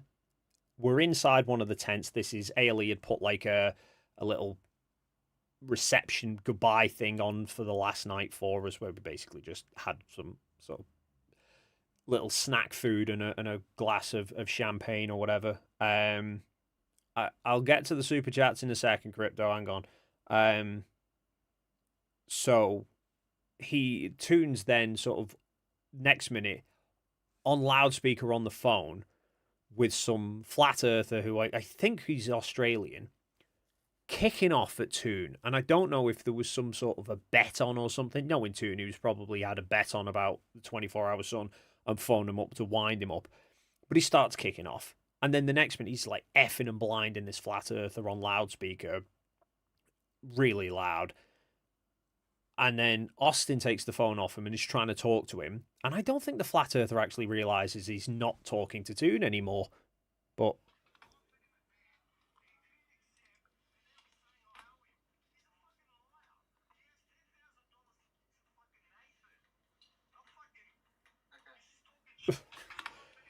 so yeah, they all like we'd had phone calls with other flat earthers and recorded that one as well. There's even this one, because this was, what time's that? That's logged at about 7 a.m. local my time. Of the two larger propeller planes that they had on the runway, because somebody I can't remember who it was. I'd seen somebody WhatsApp me. One of the debunkers, I think it was one of the Wolf Pack, had asked if you can get one, try and get a photo of the plane. So I wandered off. This was about 4 o'clock in the morning. I was like, I'm up. I've got nothing to do. Walk across the camp to take a photo. But yeah, Vlad was demanding, you need the receipts. You need the receipts. You need the receipts. It's the only thing we'll accept. Well, I've got all the receipts. Have actually got them. I remembered I've got them now. But yeah, but that'll be because that was what flat earthers were going for. It'll be, bearing in mind, there was no promise of any live streams at all, because we didn't know what the bandwidth would be like. We said, we'll try and live stream if we can, but at the very least, we're going to record the 24-hour sun. That was the position we'd put ourselves in going to Antarctica, and then we come back from Antarctica, and the flat earthers are going, oh, well, I would have believed you if you'd done the live stream that you promised, that we never actually promised. And then Vlad comes in, have you got your plane tickets? Have you got your receipts? No, well, that's the only thing I'll accept. Suspect it'll be you need something else now. And then, yeah, I remember the other one that I was... Sorry, I've got the super chats up. I'll get to them in a second. Screenshotted stuff as well. And Jaren said on the live stream, when he said about the plane ticket, he was like, they emailed us. And I said, they did. They emailed us. Because funnily enough, I get emails from them again. Like, they've sent out boarding passes again before. Almost like some sort of a weird system glitch where it repeated boarding passes because we were on the system. I think it just threw them to everybody. But they did send the boarding passes via email. Because there's mine. They sent an email with a link, and there's the boarding pass, dated December 14th, and I screenshotted that on December 13th. And then I thought, because we had Starlink, I was not only just like sending pictures back home, I video called as well. And then I remembered that during one of the video calls for Prosperity to my little youngest daughter, I took a screenshot of myself. I've just screenshotted the phone as well. So I've got a screenshot of me in Antarctica on the phone to my daughter. But I completely forgot about that the other night because my phone was just buried in the drawer. Would have been funny to see them bring. Would have been funny to pull that one out on them, wouldn't it? And then I thought I better mention it because otherwise, if I don't, it'll be a few weeks until I then think, oh, maybe I'll bring it up, and then they'll go, oh, you've fabricated it because we asked for it. Right, where are we at? Super chats, because there are a few. The real Ch3 for $10. If I had Musk Bezos money, I would set a couple of billion aside for the sole purpose of sending people like Sam and Vlad into orbit and/or Antarctica. Yes, I mean, if I had that sort of level of money, I'd seriously consider actually doing that. Of just like get all the flat earthers and be like, yeah, come on, let's go. Like Will did, but on a much fuller scale of not even like the Globers. I'd be like, I'll come with you, or a couple or whatever. But yeah, let's just have a plane full of people. I'll take the lot of you. Just that 757 will hold a couple of hundred people. We'll just take the lot. Oakley and his crew, Flatzoid and his crew. Dirth's never gonna go. Mark Sargent won't go. He said it's too cold. Eric debated. None of them will go. All of them. That's the thing, though, is actually thinking about it. None of them will go. Sam's basically like I said to him, why haven't you tried to go? I don't need to go. They won't accept to go because they'll just say they don't. There's no benefit. They won't need to. If you had that level of money, you could go set up your own private Starlink antenna with a 360 camera. Set up, because I think now I don't know if they've set it now that you can do Wi-Fi streaming or not, but you could get a setup where it was a full 24-hour. You could have a webcam rotating on an EQ mount set up to be permanently live streaming in real time with 8K 60 frames a second. Just on a constant loop, kind of like how NSF have Starbase now, just like on constant live stream watch. You could set that up and just have it free for all to watch, and they'd still go, it's fake.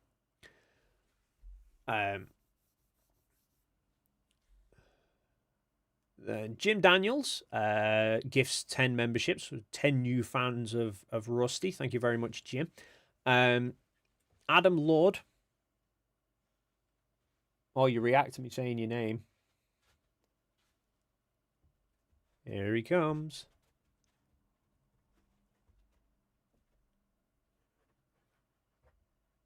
You're a bit sluggish tonight, aren't you? He had a long walk this morning. He's not recovered properly.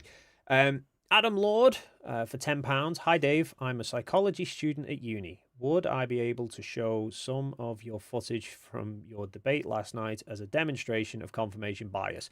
Because that flat earther was a prime example. I would have absolutely no objection to that, Adam. But then it wasn't my stream. I don't know whether you need permission from... I'm pretty sure Jaren probably wouldn't object to it either, given that he was on the right side of that. But I don't know whether you would also then need permission from Sam or not. I don't know. He'd probably give it because he thinks he's won, but ayo. Val, £5. Hi, Dave. I don't know why, but I keep missing your streams. How was your honeymoon? Did you take a picture of the moon upside down? Thank you very much, Val. Honeymoon was great.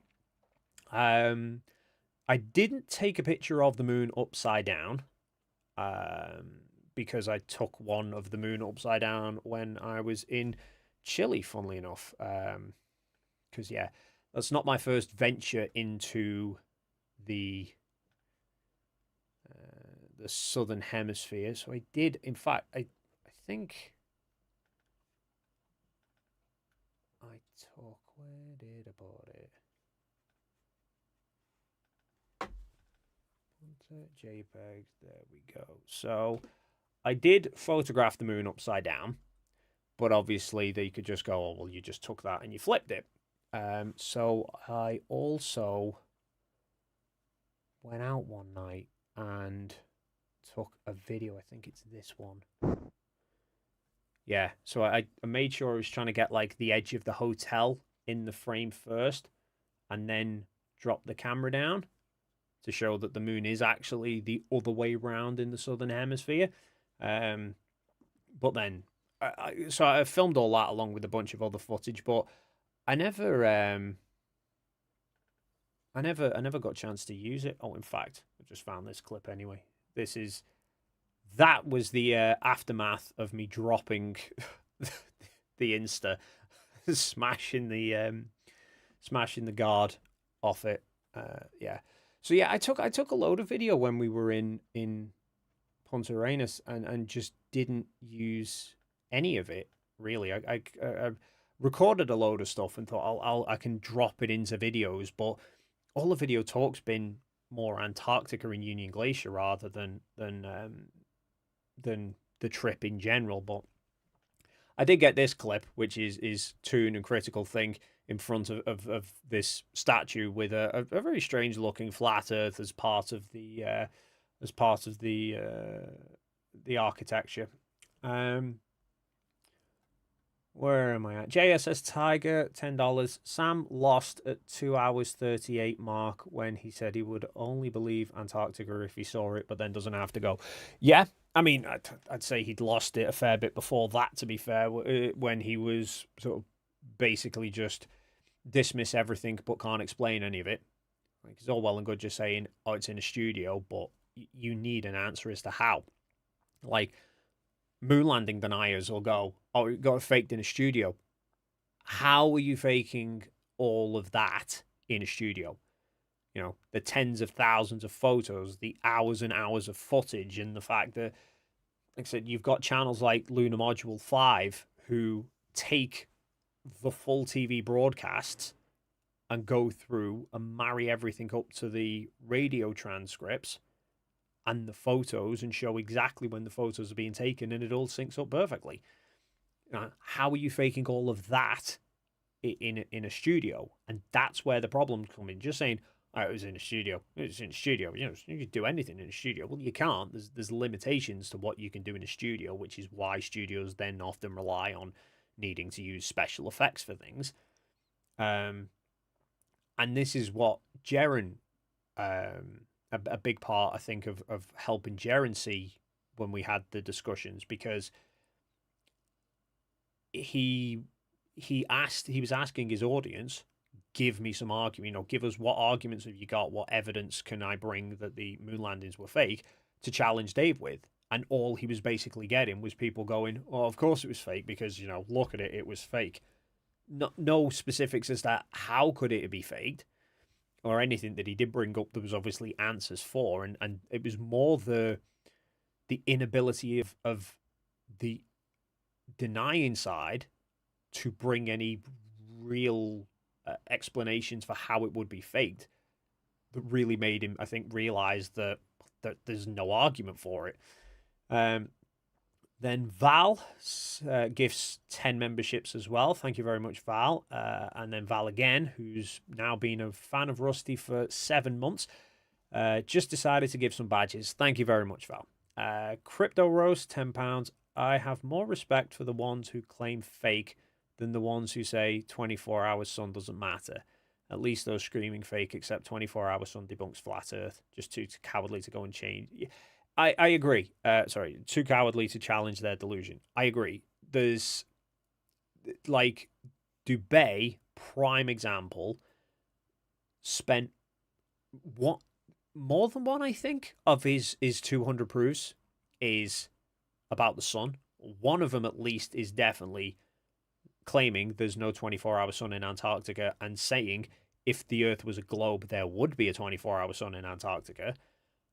Had numerous, on occasions, is on record saying, moaning he can't go to Antarctica. He wants to go and explore Antarctica. And obviously claiming you can't go. And then TFE got brought up as he wasn't even offered a spot to go. Oh no, he was, wasn't he? He was. Yes, he did actually. Tell a lie. Somebody offered to pay for him to go, and he then started to say, "It doesn't matter. It's irrelevant. So what?" It's like you can't flip a position that quickly. You like that big of a flip, but then Dearth did the same thing. There's no 24-hour sun in Antarctica. I agree there would be a 24-hour sun in Antarctica if there was a globe. That'd be a way to prove it. Oh shit, what's that? You're going. Change my mind. Doesn't matter anymore. It's kind of like, do you know, I experience the same thing with my kids. You know when they're arguing a point, and then they argue a point, and then they keep trying to argue this point until they realize that actually they've lost the point and that this isn't going to end well for them. And then they have to say those immortal words, yeah, but what about? And just divert to a different topic. And that's basically what Flat Earthers seem to do as well. You know, they're just taller when they do it. Maka443, £5. Sorry, can't stay. Wife time. Just want to contribute. Thank you very much, Maka. Adam Lord again, £5. And by extension, he said he wasn't there to discuss truth, but to expose you. He was looking for clips, mate, just like you said. Yeah, that was the thing when he said, "Oh, just swear," and I'm like, are we back in primary school now? Would you like me to pinky swear this one to you? It's like, could you imagine that? Like looking in like UK Parliament or the US Senate where they're all having discussions about these things. Do you think they get them to swear, like stand up? Well, would you swear on what you've just said? Like, doesn't mean a damn thing, swearing, other than being able to say, ha, we know they're lying, but they're prepared to say they'll swear on their families' lives, which means, you know, they're the devil. And and the funny thing was, he was like, I want to see your body language. I want to see how you'll respond to it. Jaren by that point had already instantly just gone, yeah, I'll swear. I don't care. Just like, yeah, I'll swear I was there. I would have done if I thought there was any genuine kind of honesty about them with it, which is why I thought let's expose what you're really up to here by going, yeah, basically I will if you will. So for anyone who didn't see it and doesn't understand what I'm talking about, after 2.5 hours or so of Sam bringing basically nothing to the table other than he doesn't believe it because it would destroy his beliefs and he couldn't accept that.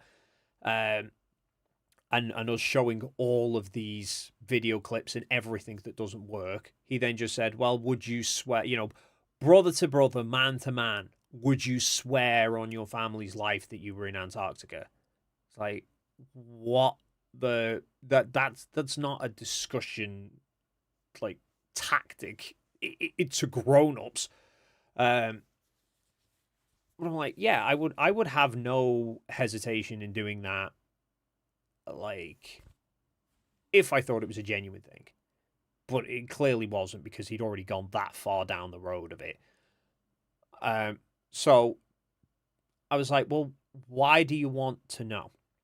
Why are you asking for us to do that? He's like, oh, well, I want to see your reaction to it. It's like, oh, here we go. The body language experts are back again.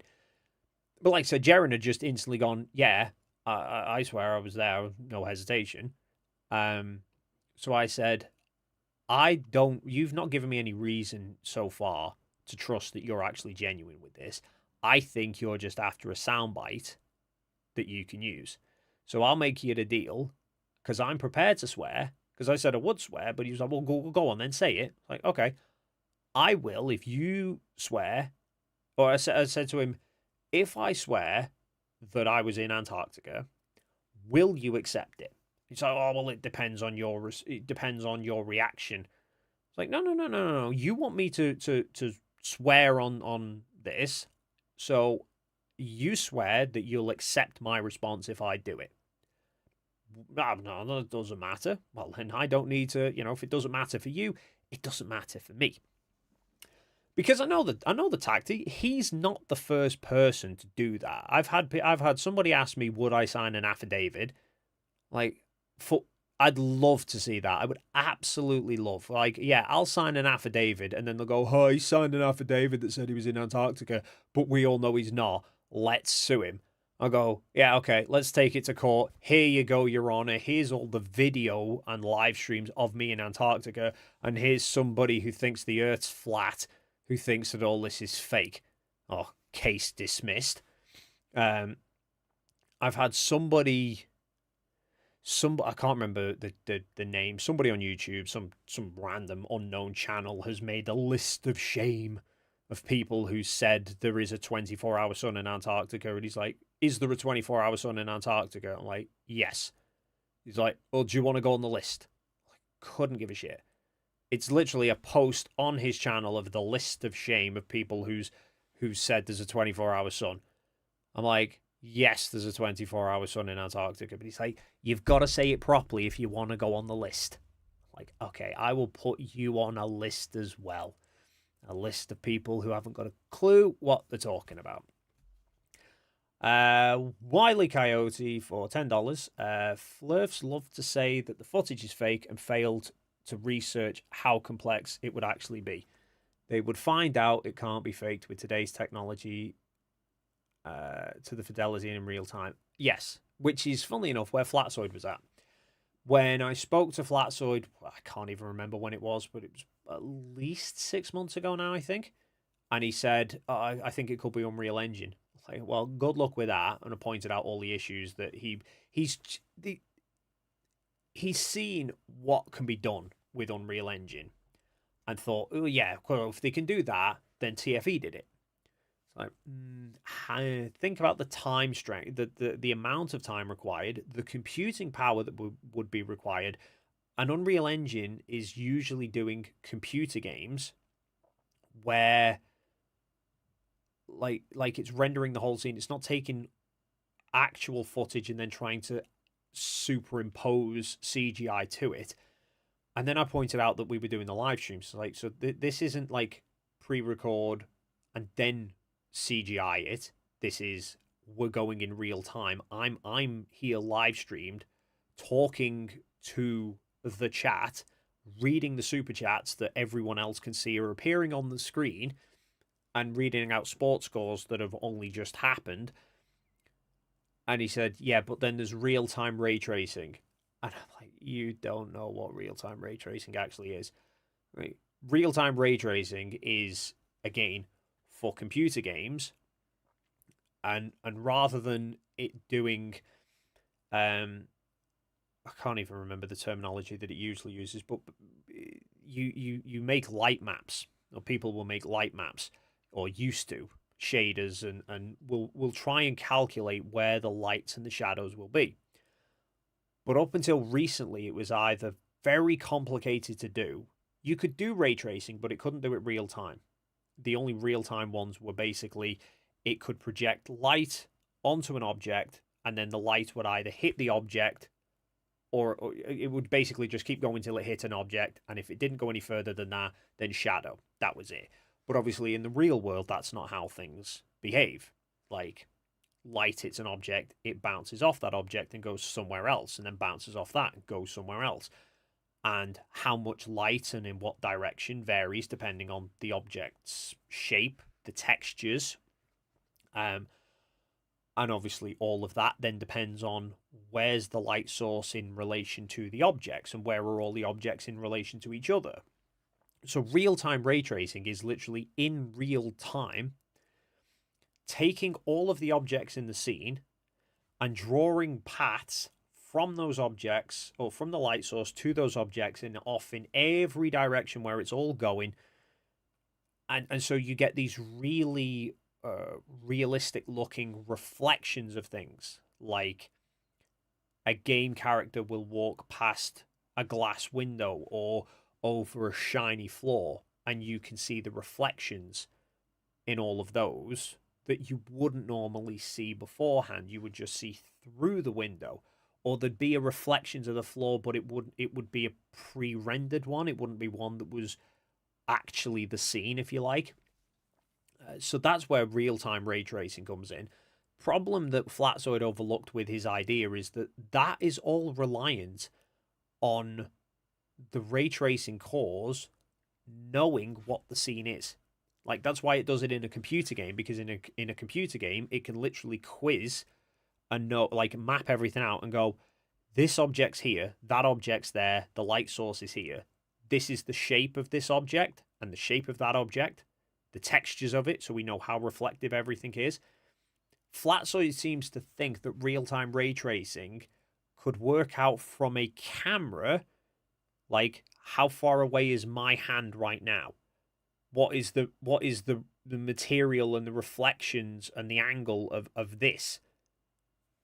Like, and where's the light source that's not actually in the frame? The camera would need to, whatever ray tracing would be running would need to know where a light source was that it couldn't see to hit a bunch of objects that it doesn't know how far away are from the camera or from each other, all in real time. Like, so, and then he said that he was going to be doing a demonstration. Basically, he was planning on getting Unreal Engine and making a rendering to show it all. And he even did. He found somebody'd made a little animation rendering of what they thought, like, how fake TFE, but not without actually using the scenery or anything. They just like, oh, look, I can put these camera tripods in and overlay to match up the TFE footage, and I can make it look quite similar. Yeah, but you've just told it where all the tripods are. It already knows where all the objects are. You couldn't have anybody then just walking through the scene because it wouldn't know. So last I'd heard him on that one, he said he was getting a hard drive to then try and work out how to do it.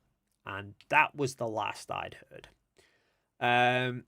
Val, £5. Dave, can you convince Simon Dan to run the Ice Marathon? Would be very nice. I will be the first to donate if he crowdfunds. I don't really. I have got Simon Dan's number. I could text him and see if he would want to do it, but I don't really convince him to do it. I think if he wouldn't do TFE because of the family issues with it, so whether he would go for the Ice Marathon or not, I don't know. I don't know what he's. I know he's got kids. I don't know how old they are as to whether he plan a family holiday or not. I know. I've joked with my wife about that one. Loads of people ask, would I go back to Antarctica? And I'm like, in a heartbeat, I would go and redo that. Absolutely. But someone else would need to pay for it because I couldn't afford that. Like, you know, if it wasn't for Will, I wouldn't have been able. I probably would have never have been able to do that.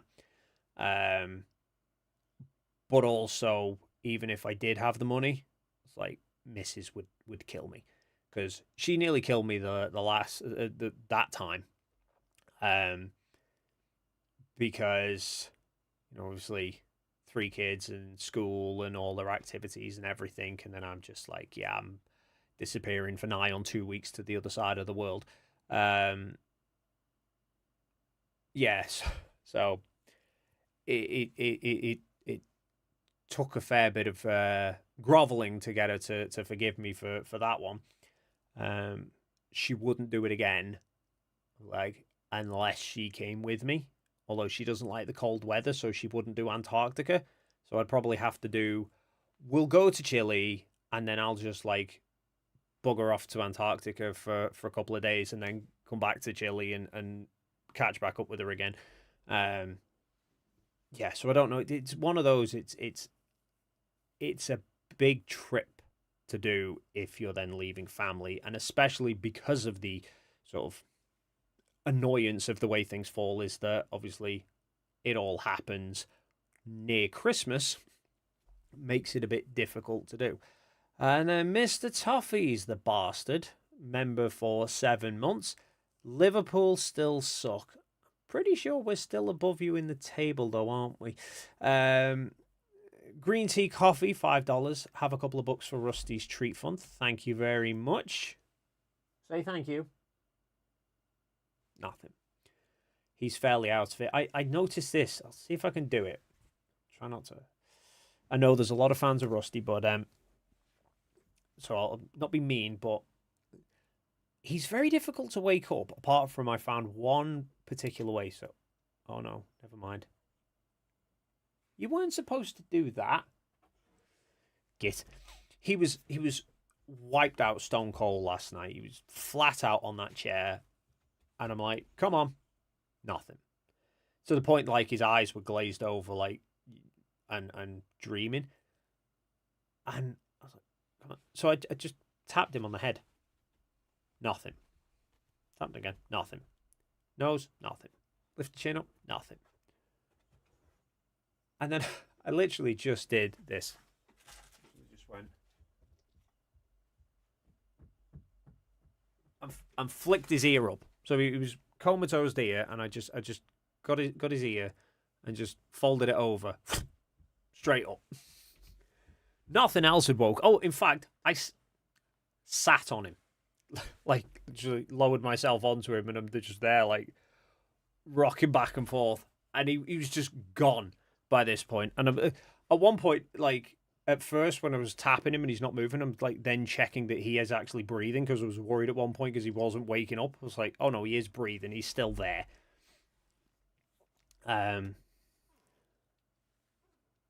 Lazy sod.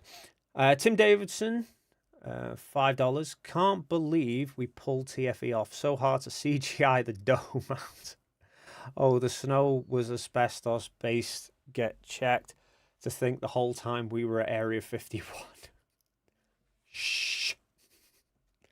You're not supposed to tell everybody. I've got to go back and have another conversation with Sam. And then Altarus for 100 Czech Corona, I think that is, isn't it? Have Flat Earthers engaged with the live streams? Feel like almost all of them decided to stay away from them, despite the great opportunity of individually proving to themselves that it's real.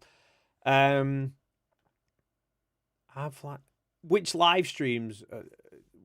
Do you mean the live streams we did when we were in Antarctica? Because do you know what? It was kind of it was difficult to see anything. So because you're just surrounded by white snow, and then you've got these glasses, like the glacier glasses they call them, where they look like sunglasses, but they padded right the way around, or they wrap around your face so no stray light can get in. But the screen is then just being like blasted by light reflecting and all, like from all the eyes. You can barely see the screen. That's why if you look at MC Toon's live stream that he did the through the Solar Midnight, he took his glasses off for a large portion of it because he couldn't read the screen with the glasses on. But then obviously it's risking your eyes. So I was trying to, like, at one point he left me in charge of his stream while he went off to get some gloves or something. And I literally like looked at the screen, and all I could see was my reflection. I couldn't see the chat. No, the same when I did the midnight bit, when it was my turn to come up, and I kind of tried to have a look, and you could sort of vaguely make out the writing, but the text's flying past so quickly on some of those. There was so much chatter. You couldn't keep up with it if you tried. And I had the same on my stream. I couldn't believe how many people were watching my live stream. Bearing in mind, it was the first live stream I've ever done as well. And it just blew me away. Partly it was I was fairly sleep deprived, having not slept for 40 hours or something crazy by that point. So yeah, I was fairly sleep deprived anyway, and then I didn't know if I was going to do a live stream. Like I said, I'd never done one before, and it was only about must have been about 4 or 5 hours. It was a little bit before the drone gate stuff, in fact, because I remember Toon asking me about it on his video. That I said I'm contemplating the idea of doing a live stream at like 9 o'clock or whatever time it was, Union Glacier time. It's kind of just going live just before Will's cameras hit 24 hours. That was the marker point of like the cameras hitting 24 hours of constant non-stop recording the sun. We'd already been there for 24 hours by that point. Like at halfway point for more than 24 hours, but that was the 24-hour marker for where we were actually recording on Will's cameras. And so I was toying, do I, don't I? I was a little bit nervous because I'd not done one before. I even said to Toon, I was like, can you do me a favor? Because I had to sign up to StreamYard to do the stream, because I obviously didn't have like OBS and stuff that I use now. I said, I haven't got a sodding clue what I'm doing. Can you stay with me through this? You know, make sure that I don't cock things up. And he's like, yeah, not a problem. And so he sets it up. We set it all up, schedule it and stuff. And then obviously I'm like kind of nervous and also sleep deprived. And then I had a look as I'm like kind of gearing up to go live. And I'm like, there's 1,000 people waiting. Like, streaming now, I think I peaked at 611 viewers after I've been streaming for like an hour here tonight. And I think I've not had probably more than about 700 or 800 viewers that I've noticed on any of the streams that I've done at one time.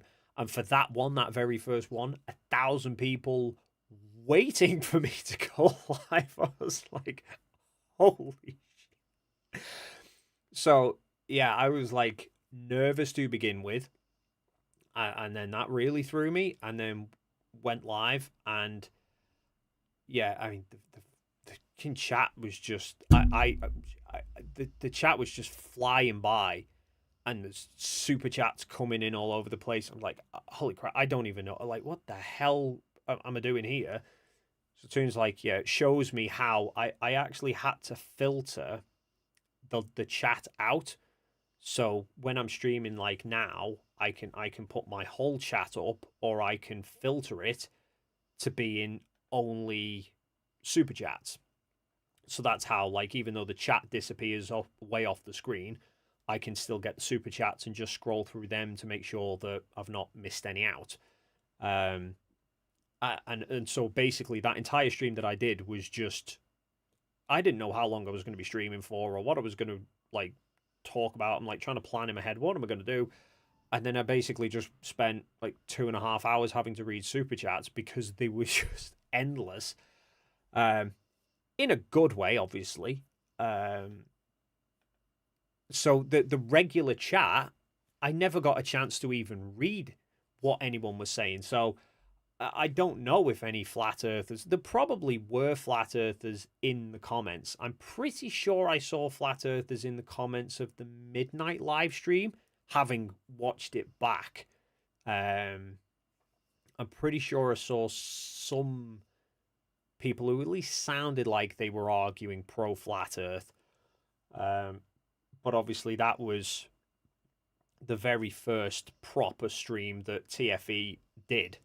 So how many of those people are still flat earthers, I don't know. But yeah, it was utterly crazy. And I didn't make it easy for myself either, because I now know that you can click. There's a little heart icon that you click on that. Obviously, it's a heart to super chat. But it then kind of gives you a visual reminder of which ones you've read and which ones you've not. Toon kind of forgot to mention that to me on my stream. So I'm kind of going through and trying to scroll because I didn't have a mouse with me. I'm trying to use the trackpad, but I'm also trying to keep my gloves on because hands were getting cold. And then, yeah, I realized, like, I'd lose my place or it'd disappear. Like, I'd catch the pad and scroll up. I'm like, oh, shit, where was I up to? So I'm, like, trying to read back through what have I done, what have I not. And Toon's like, oh, have you not been hearting him? No! Fun times. Simon Boonstra for 10 CHF. For Rusty and you, greetings from Switzerland. Thank you very much, Simon. Orlean Prosper, $5. Let Vlad know Jaren doesn't need his ticket. You have yours. You have your proof that he was with you the entire time. That demand.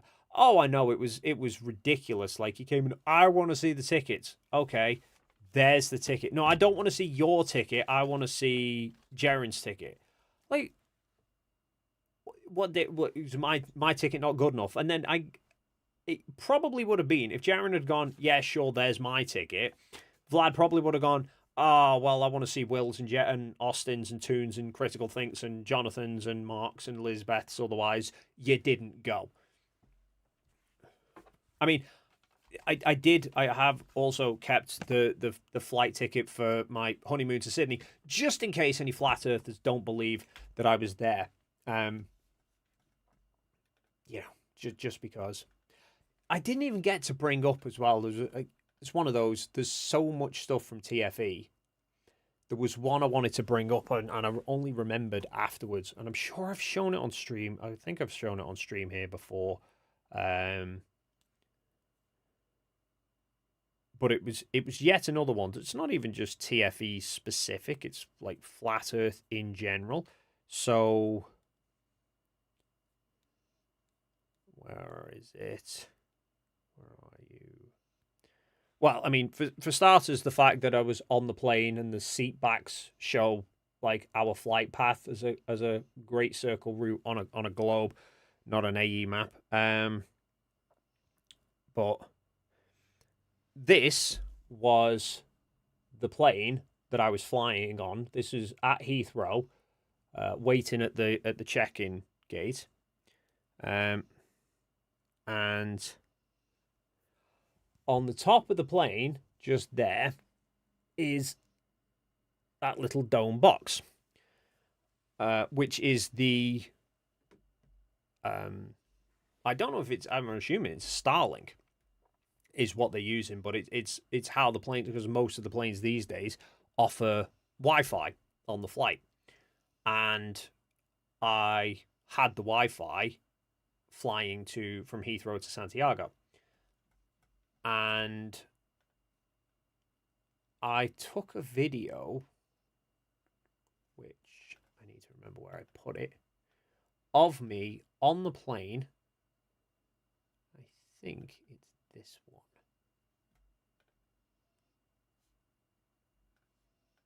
Or is it that one?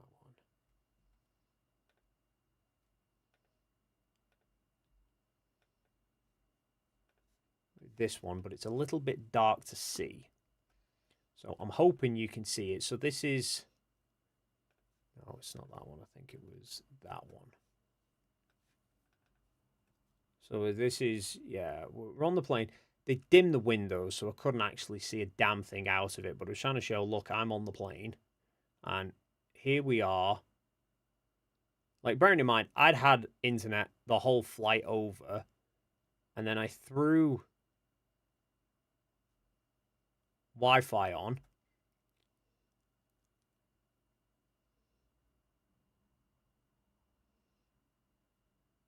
Is it that clip? Must be the other one. I threw the Wi-Fi on and started getting updates. Like, I'm literally getting YouTube notifications coming through on the plane the whole flight while I'm out over the middle of the Atlantic, miles from anywhere. I'm getting Wi-Fi internet, access to my YouTube comments from an antenna that's on the roof of a plane that's 40,000 feet in the air. And I'd like to know where that's coming from on a flat Earth. Because it ain't coming from ground receivers if the receivers on the top, ground transmitters if the Wi-Fi is on the top of the plane. And are they just filling the entire Atlantic Ocean with balloons? Yeah. Val, again, £10. After 1 year of practice, we can see you get better at streaming. Just if you can announce earlier that you stream would be appreciated. The audio will fix later. Apologies, Val. This was a bit of a sort of last minute. I hadn't intended on going live tonight so much. It wasn't the intention. It was only before when I was sat around and I suddenly remembered. I was like, I've actually got the receipts. Or I knew I had the receipts, as I said to Jaren. I had the physical receipts and I kept them for months, and then I binned them all because I thought they're just cluttering my desk now, and we're kind of beyond the point of nobody's asked for them. So I'd say we're done with it, and then obviously now they can decide it. But then I thought, I forgot, I've got shots of the receipts. I photographed all the receipts to log them all. And then and then I also remembered it was like, I remember on the video call to my daughter, and then thinking at the time, this would be cool. I thought I'd try, and I'd contemplated trying to screen record it, so I actually would record the phone conversation. And then I can't remember if it was I couldn't do it because it would interfere with the call, or if my gloves, I couldn't get the screen to work with my gloves, so I ended up just doing a sort of pressing the two buttons to capture screenshots. So it was like, at least I've got a record of it, just more for her when kind of growing up, because I mean she always says, bless it, she always says that I went to the South Pole, kind of trying to explain Antarctica or whatever, but then she'll come in my office sometimes and she'll pick up the globe there behind me and like pick it up and go, Daddy, this is where you went. Yeah, that's where I went. In that big, it's got a freaking big hole in the bottom because it used to be on a stand, so there's just a gaping big hole in the middle of Antarctica. Yeah, but so she tells everybody that, and she like I said, I bought them little ALE teddies. The ALE logo is a penguin, and they sold these little stuffed teddies that I bought one each for the girls, and so she's got those. It was like, not many kids have got a teddy that came straight from Antarctica. Well, I say straight from Antarctica. They shipped it there first and then sold it, and I brought it back. But did I just see somebody mention something about? I think I did. Dougal, yeah. How's that crazy stuff Sam was saying about Jaren being in danger really creepy? Do you know what? I was half zoning out of what he was saying there because he was just, I don't know what, that sounded more like ChatGPT had just rendered him some crap after like 45 goes of him trying to sort of coax it out. It was just endless of and then so I was sort of not fully paying attention to it all because it was just waffle for the most part. But then, yeah, it got to a point where it was like these suggestions that Jaren's going to be in danger, and that, like, I don't know, almost suggesting that maybe he's a paid off shill but now he's a loose end to the plan. It's like, what the are you talking about? But yeah, it's like completely irrelevant to any discussion.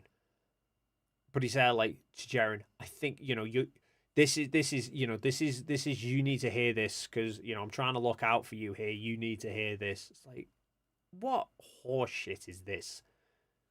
Seriously, like Jaren knows he's not in that. Unless he thought as a test of, let's make this spiel about Jaren being paid off and now he's got a loose end and see if Jaren reacts as though, oh, how did they know? Oh no, am I genuinely in danger? Unless it was some sort of a test, it was the weirdest thing to come out with. So, yeah, I don't know. Crypto roast, £5. There's a gaping hole in the middle of Antarctica. Dave's finally telling the truth of a hollow earth. Hey, I am. Look.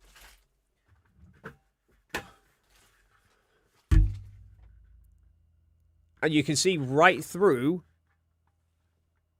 to where am I? I'm in there. You can see right through the entire Earth. It's hollow. I know because I stuck my Insta360 in there at one point.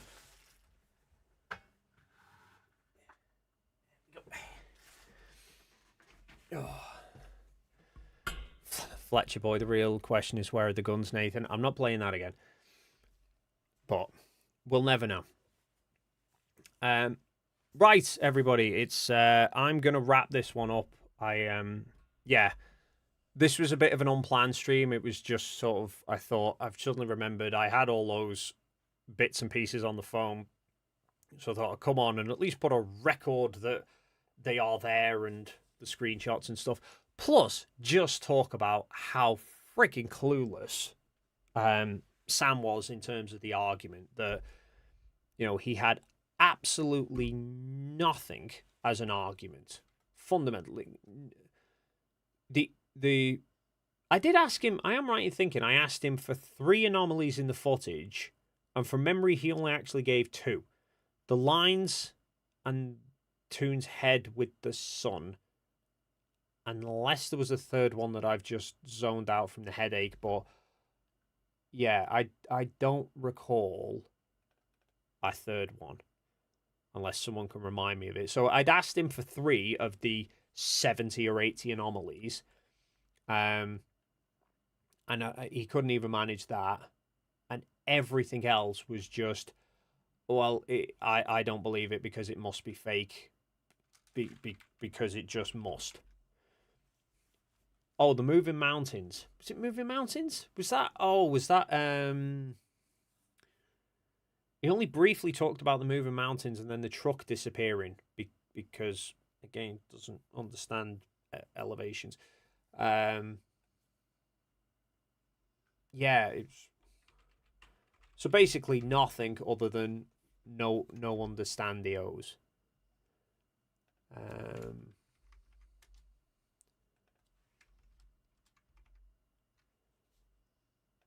And then somebody did just ask me,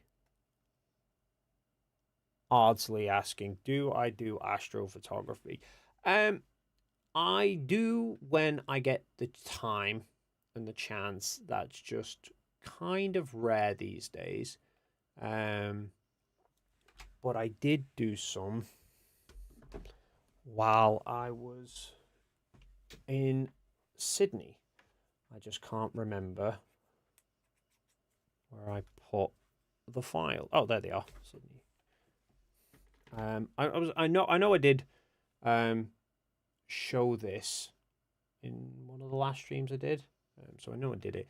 So yeah, this is a shot I took in the Blue Mountains in Australia. So this is, I ended up taking like a few shots and then merging them together to try and reduce the noise down a bit.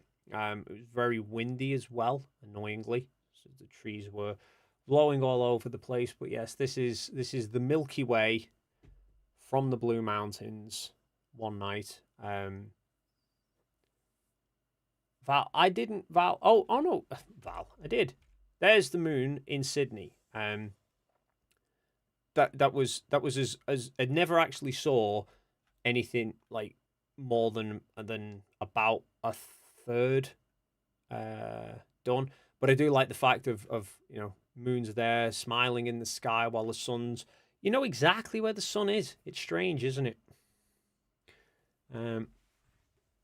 Yeah. So that was the only photo, unfortunately, that I took of the moon in Sydney because couldn't really see it all that often.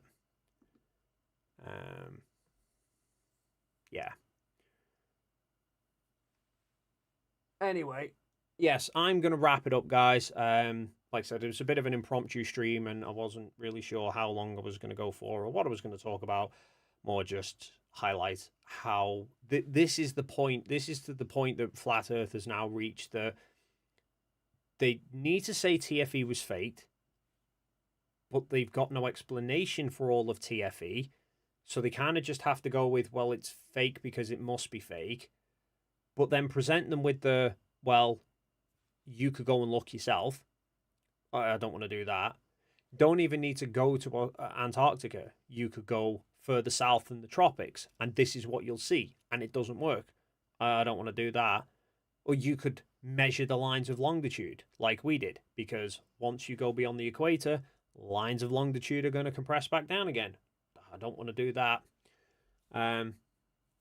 Funnily enough, as well, I know, really annoying for me that I jump into Oakley's streams every now and again just to see what words of wisdom he's got other than Earth is measured flat, and it's never anything. But he was arguing with Mez. Never heard of Mez before, but he was arguing with somebody the other day about elevation profiles because Nathan doesn't understand how a graph works. And he said something about scales on a map. And he asked Mez, have you looked at a map and then asked about the scale? And it's like, that is a bad idea, Nathan. Bad idea, because there's only one shape of map that you will see of the entire world that has a scale to it. And that would be that shape. I have a world map atlas style on my wall downstairs. There's no scale to it.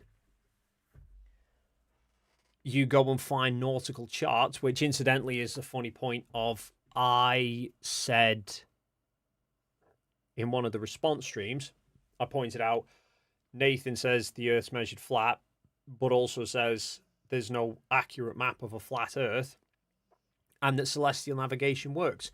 Except you need a map to do celestial navigation because taking star sightings is pointless unless you've got a map to work out what those star sightings correlate to. And his response was, can't remember, some horse shit.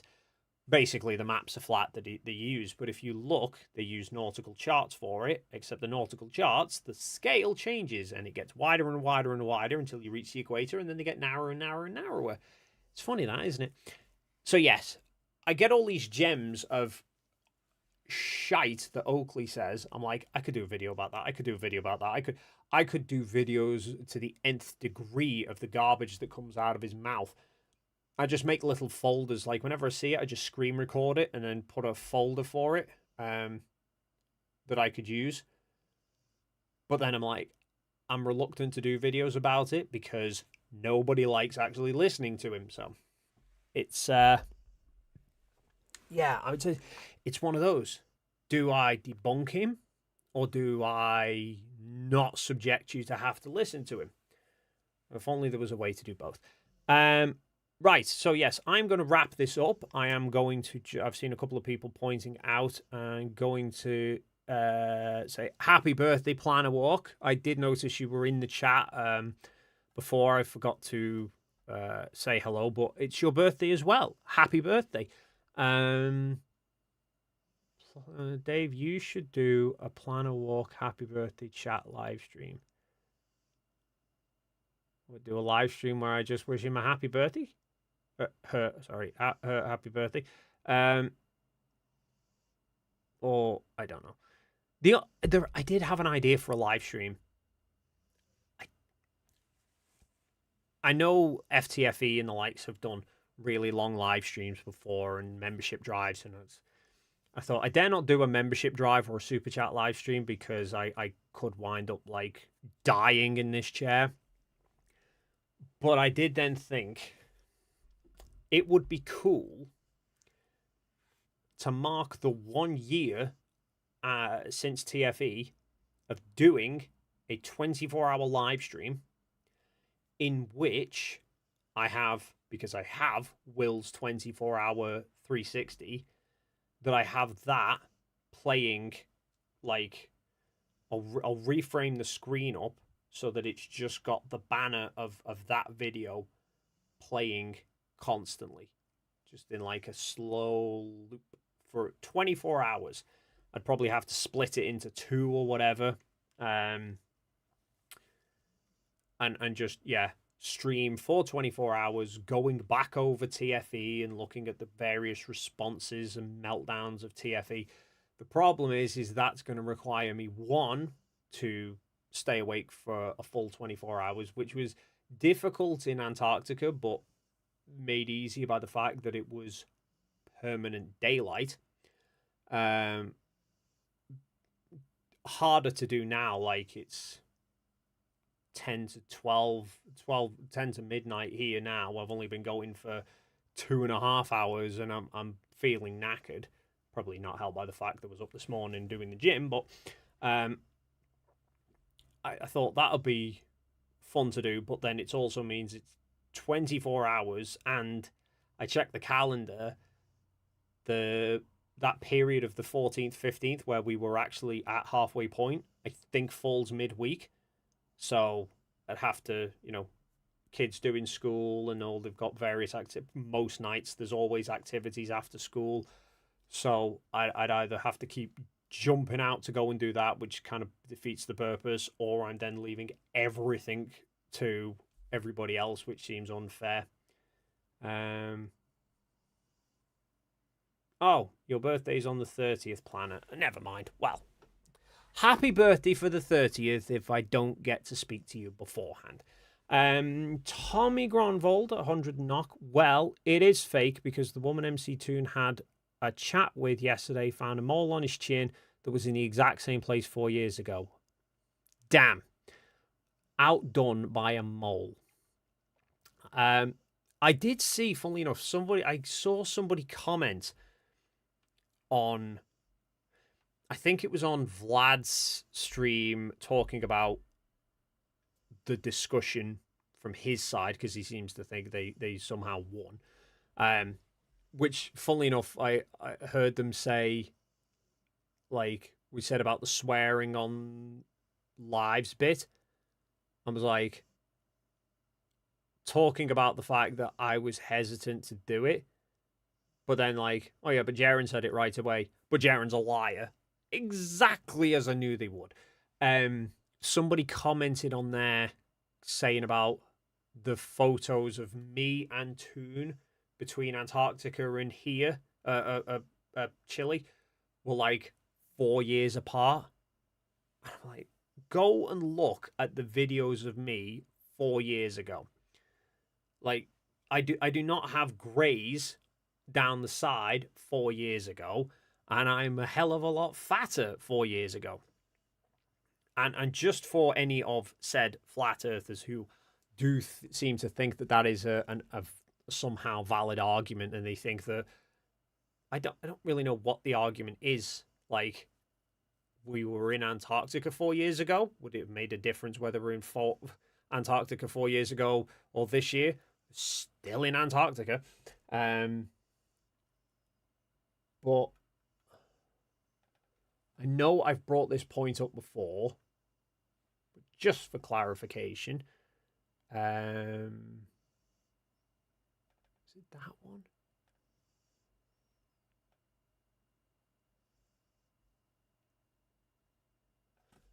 can't see it there. I need to bring up YouTube is what I need, because I'd bring it up on Insta, but Insta's being a pain in the ass.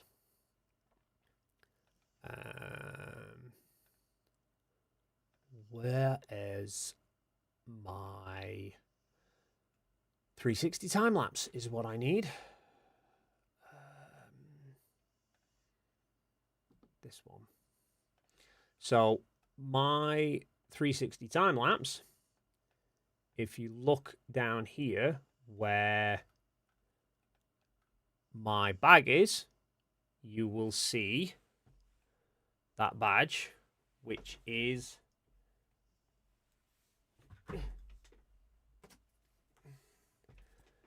one of those stickers, which is still attached to my bag, but my bag's buried over there somewhere, which is the avatars of the Triggered Limey and Globamon, who were debunkers of did debunking of Flat Earth, amongst other things. But both of those passed away in 2024. Triggered Limey passed away in January and Globamon passed away in November. Both of which were fairly sort of, say, unplanned, not obviously unplanned, all unplanned, kind of out the blue. Very little notice, if any, that that it was going to happen. And Globamon passed away only a month or so before TFE. So obviously quite a surprise to everybody. And I decided to make some of those stickers and glued one of them to my bag, which is that sticker there. And like I said, it's still on the bag now. And I took a couple of the stickers with me because I also,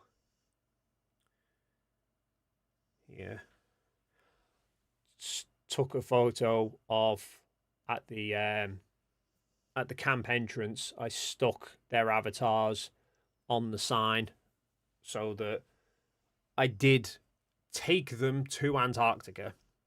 So even though they weren't there to see TFE, they were still a part of it, and yeah, we can say that they at least got to make it to Antarctica, even if they didn't get to see Antarctica. But yeah, to anyone who thinks this idea has any validity, that we were somehow like went there years ago or went somewhere years ago. One, how did I magically change weight? But more importantly, like, how have I got their avatars in my bag, and I actually put a community post up on my channel about it's like that sticker on the sign. I even put somewhere down here.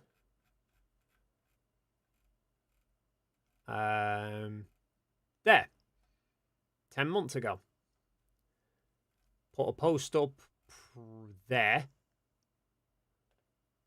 Does it give me the date? It just says 10 months ago, doesn't it? So to say, they passed away and got the stickers, and then put a picture of it while I was in Antarctica. So yeah, that's one that we're not going to be able to preempt. Incidentally, by the way, if you've not seen it, I posted this video or linked this video in my community post. Check it out if you've not seen it. And any flat earther that tries arguing anything, just send them this, because this guy has taken 7 lunar eclipses and stuck them all together, and lo and behold, it paints a picture of the Earth.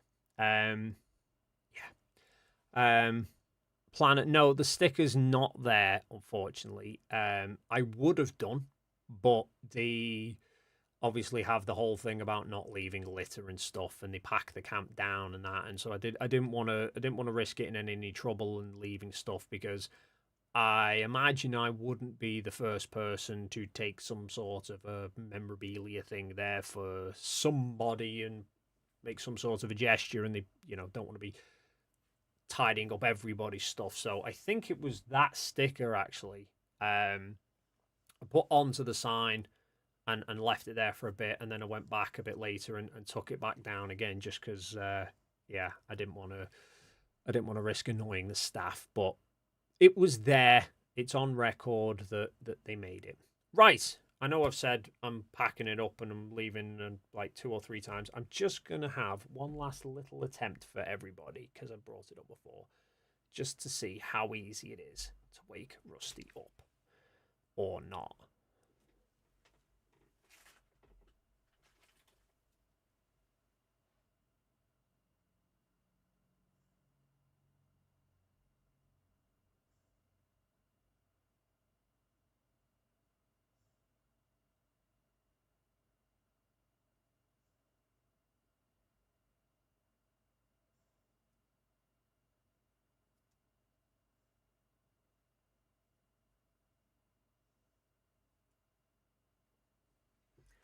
No, he's gone.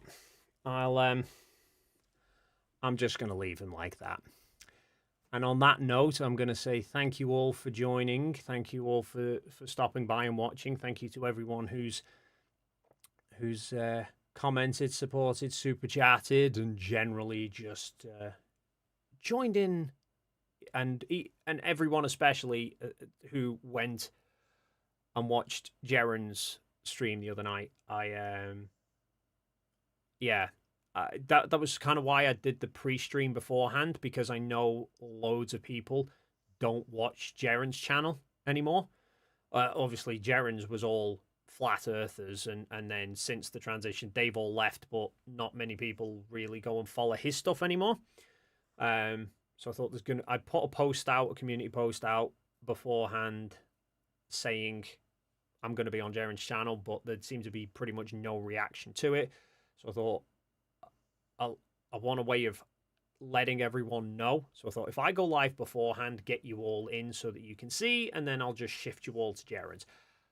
And the numbers stayed amazing throughout. Like, I mean, there was more people watching my pre-stream than I expected. It was like 700 or so at one point. And then, yeah, we transitioned over to Jeren's, and there seemed to be the vast majority stayed in for it. And yeah, there was a good 600 or 700 people watching throughout and supporting Jeren, which is obviously great. So yeah, I'll leave you all to go and enjoy the rest of your night, and we will see you in the next video.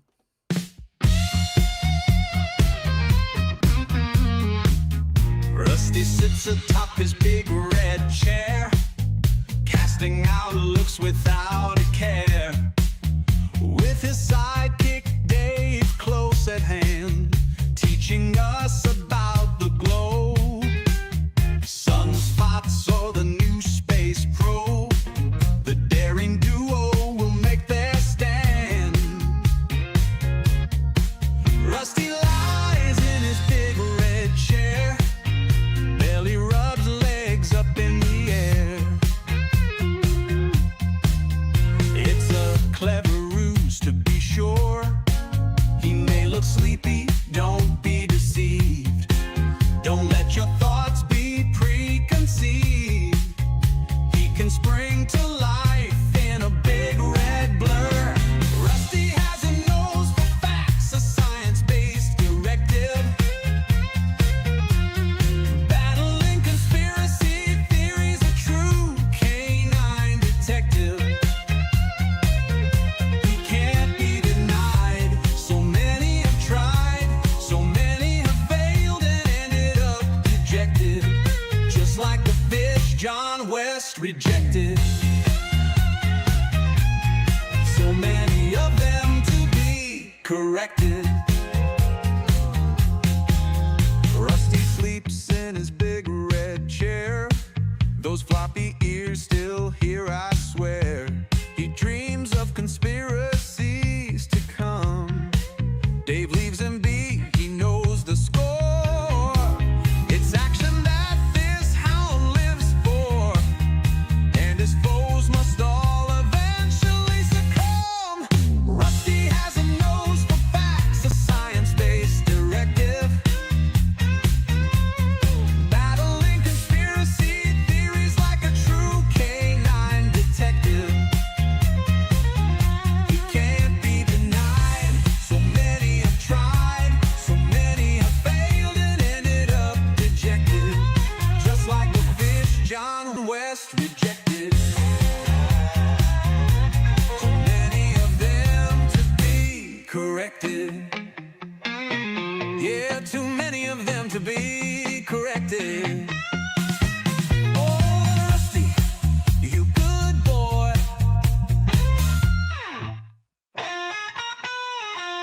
And yes, he's still out of it.